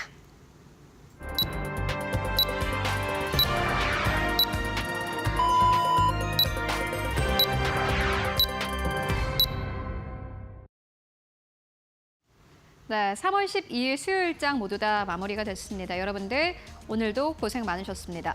그래도 오늘 시장은 어제에 비해서 대응이 쉬운 장이기도 했습니다. 어제는 좀 낙폭이 컸지만 오늘 시장의 지수가 빠진 만큼 또 반발 매수세가 강력하게 들어왔습니다. 외국인 수급도 받쳐주는 장이었는데요. 다만 이 선물 이 옵션 동시 만기일이 기다리고 있기 때문에 앞으로의 외국인 수급은 여전히 체크를 해볼 만한 포인트가 될 것 같습니다. 그렇다면 오늘 시장 지수는 어느 정도에서 마감했을까요? 마감 지수 상황 바로 만나보시죠. 네, 오늘 양시장 모두 다 강세로 거래 마감했습니다. 보시다시피 코스피는 1% 넘게 상승세 2,574선까지 올라왔습니다. 장 초반 비교해서 계속해서 상승폭을 늘려가면서 그 흐름을 그대로 유지했고요. 코스닥도 1% 넘게 강세 729선에서 다만 730선 아래에서 거래를 마감한 것은 약간 아쉬운 부분이기도 합니다. 원달러 환율도 하락했습니다. 달러에 대한 원화의 환율은요. 어제보다 7원 이상 내리면서 1,451원대에서 종가를 형성을 했습니다. 오늘 외국인들의 수급이 또 들어온 만큼 외환 시장도 안정적으로 움직인 것으로 보여집니다. 그렇다면 시가총액 1위권부터 5위권까지는 어땠을까요? 삼성전자, SK하이닉스 오늘 강했습니다. 보시다시피 SK하이닉스는 하루 만에 거의 6% 가깝게 올랐습니다. 20만 원대 아래에서 계속해서 움직이고 있지만은 SK하이닉스가 18만 원대까지 내려간 것은 정말 너무 싸다라는 투자 의견들이 나오고 있고요. 어제 이어서 오늘까지 SK하이닉스는 지금 주가는 저평가 구간이다라는 리포트 여전히 나오고 있는 상황입니다. 오늘 다시 한번 6% 가깝게 반등세, 어제 거래일 대비해서 11,000원 이상 올랐습니다. 19만 8,900원대까지 올라가면서 거래를 마감했고요. 삼성전자 2.4% 넘게 상승세 54,900원대까지 올라갔습니다. 삼성전자, SK하이닉스 모두 다 강한 장이었고 LG엔솔도 2% 넘게 상승 탄력을 보였습니다. 2차 전지 쪽에 연이어서 강력한 상승세를 나타내고 있습니다. LG엔솔 오늘 34만 8천원대. 어제도 약했던 삼성바이오로직스 1% 넘게 상승했습니다. 다만 삼성바이오로직스와 현대차의 경우에는 시장의 전체 지수를 뛰어넘는 굉장한 퍼포먼스를 보여주지는 못했습니다. 6위권부터 10위권까지를 함께 만나보시죠. 자, 6위권부터 10위권까지 함께 만나보시면은 셀트리온 2% 가깝게 상승세, 제약바이오 안에서는 최근 들어서는 삼바보다는 셀트리온 쪽으로 조금 더 강력하게 움직이고 있고요. 기아는 0.7% 상승, 지수 대비해서는 언더퍼폼입니다. 네이버는 0.7% 상승, 역시나 마찬가지이고요. 한화에어로스페이스 1.9% 넘게 조정받았습니다. 지수가 약할 때 올라갔던 기업들의 경우에는 오늘 시장에서는 대단한 퍼포먼스를 보여주지 못했고 심지어 이렇게 한화에어로스페이스처럼 오히려 하락한 기업들도 눈에 띕니다. 이어서 11위권부터 15위권까지를 만나보시죠. KB금융도 0.6%의 하락세, HD현대중공업 0.5% 하락세. 최근에 또 포스코 계열사들이 꽤나 강합니다. 어제 같은 경우에는 시장이 하락할 때 포스코 인터내셔널과 같은 기업들이 상승 탄력을 보였는데 오늘은 또 포스코 홀딩스 쪽으로 반발 매수세 강력하게 들어왔고요. 6% 가깝게 상승 탄력을 받으면서 거래 마감했습니다. 신한지주는 강보합권에서 종가 형성했고요. 이어서 코스닥으로 넘어가 보도록 하겠습니다. 네, 코스닥 1위권부터 5위권까지 알테오젠이 2.4% 넘게 조정받았습니다. 오늘 시장 가면 갈수록 조금 더 낙폭이 커지는 모습이었고요. 알테오젠은 현재 특허와 관련된 소송에 좀 휘말려 있는 상황인데 이 리스크가 다시 한번 시장에서 좀 부각되면서 최근 들어서 고점을 경신한 상황 속에서 주가는 약간 좀 조정을 받고 있는 상황입니다. 에코프로 BM은 강보합권, 에코프로 1% 상승, 레인보우 로보틱스 오늘 1% 가깝게 상승세 나왔습니다. 다만 레인보우 로보틱스 같은 경우에는 오늘도 수급이 받쳐주는 종목 중 하나이기도 했고요. 그래서 6위권부터 10위권까지를 함께 만나보시죠. 6위권부터 10위권까지 파마리서치 3% 가깝게 상승, 휴젤도 1.6% 넘게 상승세 보였습니다. 어제 시장은 약했지만 휴젤과 파마리서치 어제 시장에서도 강력한 상승세를 보여주기도 했는데 오늘 코스닥 내에서의 분위기는 좀 비슷했고요. 다만 리가캔바이오 2.4% 넘게 조정, 클래시스도 역시나 지수 대비해서는 언더퍼폼입니다. 주가가 1.5% 넘게 조정, 삼천당 제약은 0.46% 약보합 수준에서 거래를 마감했습니다. 네, 지금까지 코스피 코스닥 마감 상황 함께 살펴보고 왔습니다. 네, 이렇게 양대 지수 모두 빨간불 켜면서 마감했습니다. 코스피 지수 하루 만에 다시 상승으로 돌아섰고요. 코스닥 5거래일 만에 상승 반전에 성공했습니다. 역시 우리 시장은 반도체주, 전통 반도체 쪽이 움직여야 좀 길을 펴는 것 같습니다. 그러나 불확실성은 여전한 상황이죠. 내일장 전략 계속해서 세워보겠습니다. 요즘에는 자고로 남은 관세 뉴스가 너무 많이 그렇죠. 올라와 있다 보니까 또 미국 증시 변동성도 크다 보니까 개장 전에 살짝 좀 불안한 느낌이 들거든요. 내일장은 전략 어떻게 세워가 보는 게 좋겠습니까? 저도 요즘에 밤 늦게 잘 수밖에 없어요. 이 트럼프 대통령이 소셜 미디어에 올리는 글을 보고 자거든요. 그러니까요. 그런데 이제 자고 일어나면 또 내용이 바뀌어 있어서 아마도 저도 정신이 이렇게 없어요. 난이도가 정말 높은데 우리 시청자님들은 더 높겠다라고 좀 걱정하면서 제가 아침 방송을 항상 준비를 하고 들어옵니다. 그렇지만 뭐 이것 또한 주식 투자의 또 하나의 일가견이라고 보여주시면 될 것 같고 그나마 다행인 건 트럼프 1기 때 우리가 한번 겪어봤잖아요. 네. 그때는 트위터를 많이 봤었는데 지금은 소셜 트루스 소셜을 제가 많이 보고 있긴 합니다만 여러분들까지 그러시라고 얘기 드리는 건 아니고 이제 그렇게 대응하는 게 좋다라고 말씀을 드리는 거고요. 일단은 내일장이라고 하기에는 조금 애매하긴 합니다만 오늘 철강 관세가 결국엔 시작이 됐어요. 이 부분은 우리가 좀 체크를 해야 될 것 같습니다. 철강과 알루미늄의 관세를 부과하게 되다 보니까 전체적으로 철강주들이 좀 눌려질 것 같은데 오늘의 현대제철과 포스코홀딩스의 움직임을 본다면 전혀 또 그렇지 않죠. 포스코홀딩스 6% 가까이 올랐고 현대제철 같은 경우에 3% 올랐다가 2% 후반대로 마무리 졌고 그렇다라는 건 철강 쪽에 대해서는 우리가 약간은 좀 다른 쪽으로 기회를 모색할 수 있는 찬스가 오지 않았나라는 생각을 합니다. 왜냐하면 철강은요 우리가 수출량을 제한하는 쿼터제에 엮여 있었는데 그 쿼터제가 폐지가 되면서 관세 먹은 만큼 우리가 더 비싼 제품 많이 잘 팔면 돼라고 시장에서 좀 체크를 하는 것 같고 다만 이 철강 관세가 들어가면서 약간은 또 다른 쪽은 또 피해가 갈 수 있어요. 그게 바로 제가 봤을 땐 철강이 많이 들어가는 자동차 업체는 직접적인 관세가 부과되기 전이지만 어쨌든 자동차를 만들 때 이 철강 제품이 많이 들어가거든요. 그러면 관세가 부과가 되게 된다면 철강 값이 또 올라가게 되면 원자재 값이 올라가게 되는 자동차 쪽에는 좀 좋지 않은 소식이지 않을까라고 조심스럽게 좀 예측을 해보고 그다음에 지금 미국의 움직임을 좀 본다면은 철강과 알루미늄 그 자체에만 관세를 부과하는 게 아니라 철강과 알루미늄으로 만든 제품들, 예를 들어서 뭐 테니스 라켓이라든지 운동기구라든지 가구 뭐 이런 것들에 대해서도 관세를 부과한다라고 하니까 관세의 범위가 굉장히 넓어졌다라고 체크를 해주시면 될 것 같고요.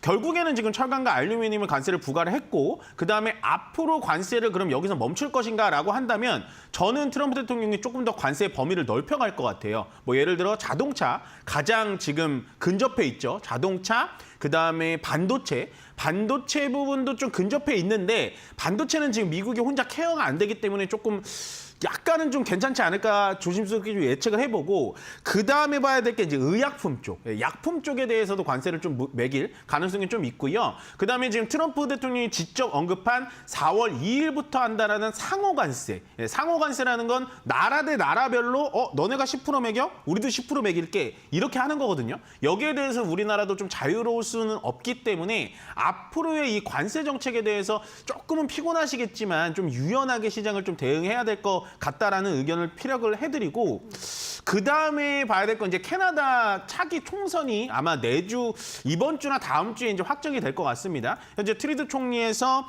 마크 칸이라는 인물이 또 새로 내정이 됐는데요. 아마 그 인물이 되겠죠. 이분이 어떤 인물이었냐면 경제통입니다. 경제 박사고요. 그 다음에 캐나다 중앙은행 총재를 연임을 했고 그 다음에 특이하게도 영란은행이라고 하는 영국 중앙은행 총재까지도 연임을 했어요. 한마디로 경제에는 통이고 지금 트럼프 대통령이 협상의 기술적으로 협상적으로는 굉장히 우위에 서 있지만 약간 경제적인 부분에 대해서는 약간 어설픈 부분이 좀 나오는데 오늘 새벽에 봤듯이 그 온타리오주 주지사랑 막 전력 문제 때문에 관세 때문에 막 정말 입씨름하는 거 보면 이번에 캐나다의 경제통 총리가 또 미국에 대해서 어떻게 또 씨름을 붙을지 이 부분에 대해서도 우리가 앞으로 계속해서 체크를 해야 될 부분이 아닐까라고 생각합니다.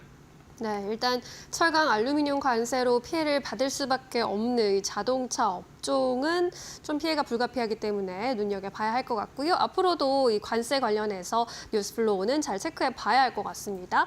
자, 그렇다면 이제 내일장 시초가 공략주로 넘어가 보겠습니다. 내일장에서 시초가로 공략을 해야 한다면 어떤 종목 골라보시겠습니까? 지금 관세 얘기를 많이 했잖아요. 관세 무풍지 들어가면 물론 우리가 뭐 엔터, 미디어 뭐 이런 거 많이 얘기하는데 저는 이제는 좀 LPG, LNG 쪽으로 보는 게 나을 것 같아요. 네. 미국이 관세를 매기면서 팔고 싶어 하는 게 지금 LNG거든요. 그러면 우리나라의 LNG와 LPG 쪽을 좀 살펴보면 그냥 한국가스공사 뭐 이렇게 떠오르실 수 있는데 저는 기업적으로 봤을 때 SK가스가 가장 괜찮아 보입니다. 일단 SK가스가 원래 뭐 하는 회사였냐? LNG 쪽 말고 LPG라고 그 천연가스를 추출하면서 나오는 LPG만 원래 제조를 많이 하고 국내에선 점유율 1위인 기업인데 이번에 그 울산 GPS라는 거를 작년 12월 달에 가동을 시켰어요. 울산 GPS라는 게 뭐냐면 LPG와 LNG는 천연가스입니다, 여러분들. 그거를 복합적으로 겸용으로 사용할 수 있는 가스 복합 발전소를 세웁니다. 근데 이게 지금 12월부터 시험 가동을 하면서 돌아가기 시작을 해요. 벌써 3월인데 지금 큰 리스크 없고 오작동 없이 돌아가고 있다는 건 결국에는 SK가스가 LPG 사업에 국한돼 있던 거를 LNG 사업까지도 지금 확대를 하고 있다라고 생각을 해주시면 될 것 같아요. 그러면 SK가스가 지금 LPG 사업에만 국한돼 있지 않고 점점 사업을 확대하는 이유가 뭐냐? LNG 쪽도 지금 확대를 하고 있고요. 그다음에 ESS라고 여러분들 아시죠? 에너지 저장 시스템이라고 불리는 ESS 사업도 미국 텍사스주에 200메가와트짜리 발전소를 또 세워주면서 LPG에만 국한돼 있던 걸 계속해서 다각화하고 있습니다. 그게 지금 SK가스가 계속해서 주가가 올라가고 있는 이유라고 생각을 해주시면 될 것 같고 네, 마지막으로 제가 방금 말씀드렸던 미국이 현재 관세를 매기면서 가장 피해를 적게 하고 싶은 게 뭐냐면 관세를 매기면 어쨌든 미국도 피해를 받는 거거든요. 너 죽고 나 죽자 치킨 게임인데 미국이 여기서 하고 싶은 게 뭐냐. 우리 천연 LNG 많아. 천연 가스 많으니까 천연 가스 사가는 국가한테는 관세를 조금 매겨줄게 라고 나올 거예요. 그러면 현재 우리나라가 LNG 수입이 한 세계에서 3위 정도 가요. 그러니까 LNG 수입을 되게 많이 하는 나라인데 지금 미국의 LNG를 수입하지 않고 중동의 LNG를 수입하고 있습니다. 근데 미국 LNG 사업이 저는 굉장히 괜찮다라고 보여지는 게 뭐냐면 미국 LNG가 중동의 기존 중동 LNG보다 저렴해요. 네, 저렴하고 가뜩이나 지금 관세 협상 카드로 우리가 내밀 게 조선 사업 뭐 이런 거밖에 없는데 LNG를 많이 수입해 줄 테니까 관세 좀 빼달라라고 협상을 할 수가 있는 겁니다. 그러면 제가 말씀드렸죠. LNG 저렴하고요. 우리 정부에서 어쨌든 LNG 수입을 분명히 확대를 할 거고 그러면 SK가스 같은 경우는 훨씬 더 수혜를 받을 수가 있는 거죠. 저렴한 LNG를 들여와가지고 방금 말씀드린 울산 GPS를 저렴한 가동 비용으로 돌려서 전기를 생산해내면 결국에는 SK가스 같은 경우는 원자재 비용이 좀 내려가게 됨으로써 주가는 조금 더 추가 상승이 나오지 않을까라고 예측을 해봄으로써 저는 뭐 짧게 봐도 괜찮고요. 길게 보더라도 SK가스는 정말 좀 편안한 선택지가 아닐까라는 생각을 좀 하고 있습니다. 네, 미국의 전력 수요가 증가하는 과정 속에서 LNG 시장 규모도 크게 확대될 것으로 전망이 되고 있고 이 LNG 운반선 같은 경우에는 또 국내 조선업의 제일 투자 포인트로도 꼽히고 있는 상황이죠. 이런 가운데 LNG 관련주 안에서 SK가스를 꼽아주셨습니다. 가스 복합 발전소 울산 GPS가 정상적으로 잘 가동이 되고 있고 또 기존의 LPG 사업에서 LNG 또 ESS까지 사업 다각하고 있다는 점 긍정적으로 좀 볼 수 있겠는데요. 그렇다면 SK가스에 대한 가격 전략은 우리가 어떻게 가져가야 할까요? 제가 사실은 이렇게 신고가 종목들은 잘 안 갖고 오긴 하는데 SK가스는 좀 달라요. 왜냐하면 이 지금 차트로 좀 화면을 바꿔주시면 원래 기존에 우리가 신고가 종목들은 각도가 막 이런 식으로 막 올라가거든요. 근데 얘는 보시면 올라갔다가 조정받았다가 올라갔다가 조정받았다가 올라갔다 조정받는 전형적인 상승 추세에 계속해서 이어지고 있어요. 저점으로 이렇게 연결을 해보면 저점 자체도 각도가 그렇게 심하진 않죠. 이렇다라는 건 앞으로 위쪽으로 신고가를 더 갈 수 있다라는 거고요. 신고가를 종목을 가실 때는 항상 손절가라는 걸 같이 가져가셔야 되는데 손절가까지 좀 짜릿하게 찍어드리면 손절가는 조금 짧게 잡으셔야 돼요. 혹시나 하락할 수도 있으니까. 손절가는 23만 원 정도 잡으시고요. 위쪽으로 올라가면 신고가니까는 27만 원 정도까지 잡으시면 좋을 것 같습니다. 전체적으로 이평선도 밑에 깔려있는 정배열이기 때문에요. 정말 편안하게 선택하셔서 SK가스 괜찮은 종목이니까 앞으로 좀 관심 종목에 넣어두시는 게 좋을 것 같다라고 생각합니다. 네, 신고가를 계속 새롭게 써나가고 있는 SK가스 살펴봤습니다. 목표가 27만 원, 손절가 23만 원으로 대응해 보겠습니다. 오늘은 여기까지 이야기 나눌까요? 고맙습니다. 네, 고맙습니다.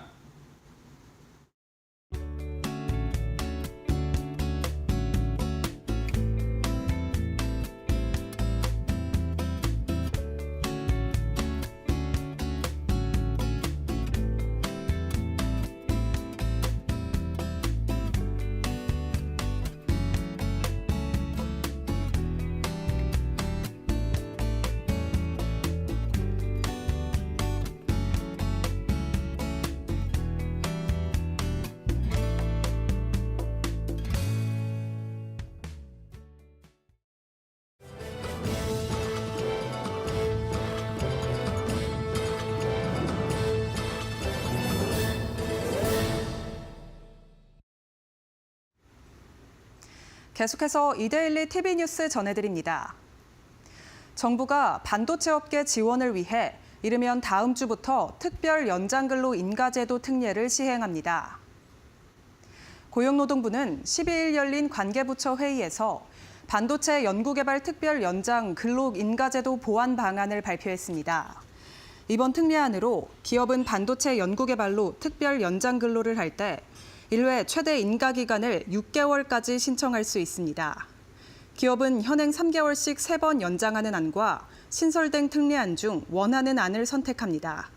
정부는 또 기간 연장 시 연구개발 업무인지만 확인 후 승인하는 등 재심사 기준도 완화하겠다고 발표했습니다. 삼성전자가 미래사업 발굴을 위해 설립한 신사업 태스크포스 팀을 3년 만에 팀으로 격상했습니다.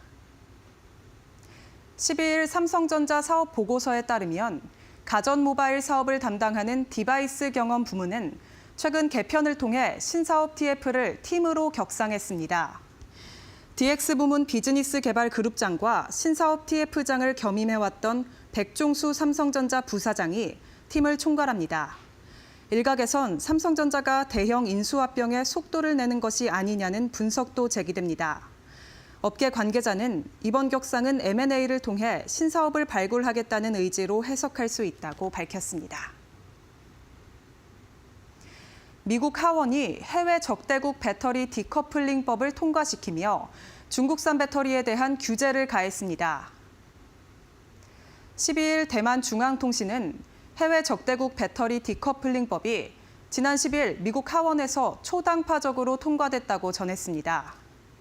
미국 국토안보부에 자금이 들어간 경우 중국산 배터리 사용을 금지하거나 DHS가 승인권을 통해 구매를 막는 등의 규제를 가하는 내용입니다. 적용 대상은 중국 닝더스다이, 비아디, 엔비전 에너지 등 배터리 기업 6곳입니다. 법안이 상원을 통과한다면 2027년 10월부터 미국 국토안보부 관련 프로젝트에는 중국산 배터리 사용이 금지됩니다. HD현대 정기선 회장이 테라파워 창업자 빌 게이츠를 만나 나트륨 원자로의 상업화를 위한 협약을 체결했습니다. HD현대는 미국 원전 기업 테라파워와 나트륨 원자로 상업화를 위한 제조 공급망 확장 전략적 협약을 체결했다고 오늘 밝혔습니다. HD현대는 테라파워가 개발 중인 차세대 SMR의 핵심 설비 제조를 담당합니다. 양사는 서로의 기술을 결합해 나트륨 원자로의 공급 능력을 확대하고 상업화에 나설 예정입니다. 앞서 HD현대와 테라파워는 지난해 12월 첫 나트륨 원자로에 탑재되는 원통형 원자로 용기 공급 계약을 체결한 바 있습니다. 유럽으로 K2 전차를 수출하는 현대 로템이 역대 최고가를 기록했습니다. 12일 현대 로템의 주가는 장중 10만 2,500원까지 치솟으며 처음으로 주당 10만 원을 넘어섰습니다. 이는 트럼프 행정부 출범 이후 세계 각국의 방위비 증액과 최근 유럽의 적극적인 국방력 강화에 따른 것으로 풀이됩니다. 현대로템의 핵심 사업 분야는 철도와 방산으로 최근 폴란드를 필두로 유럽 시장에 K2 전차를 수출 중입니다. 이날 현대로템은 전날보다 2.28% 오른 94,300원으로 장을 마감했습니다. 지금까지 이데일리 TV 뉴스 전해드렸습니다. 네, 오늘 저희가 준비한 소식은 여기까지입니다. 저희는 내일 오후 2시에 더 유용한 정보와 함께 찾아뵙겠습니다. 네, 시청해주신 여러분 모두 고맙습니다.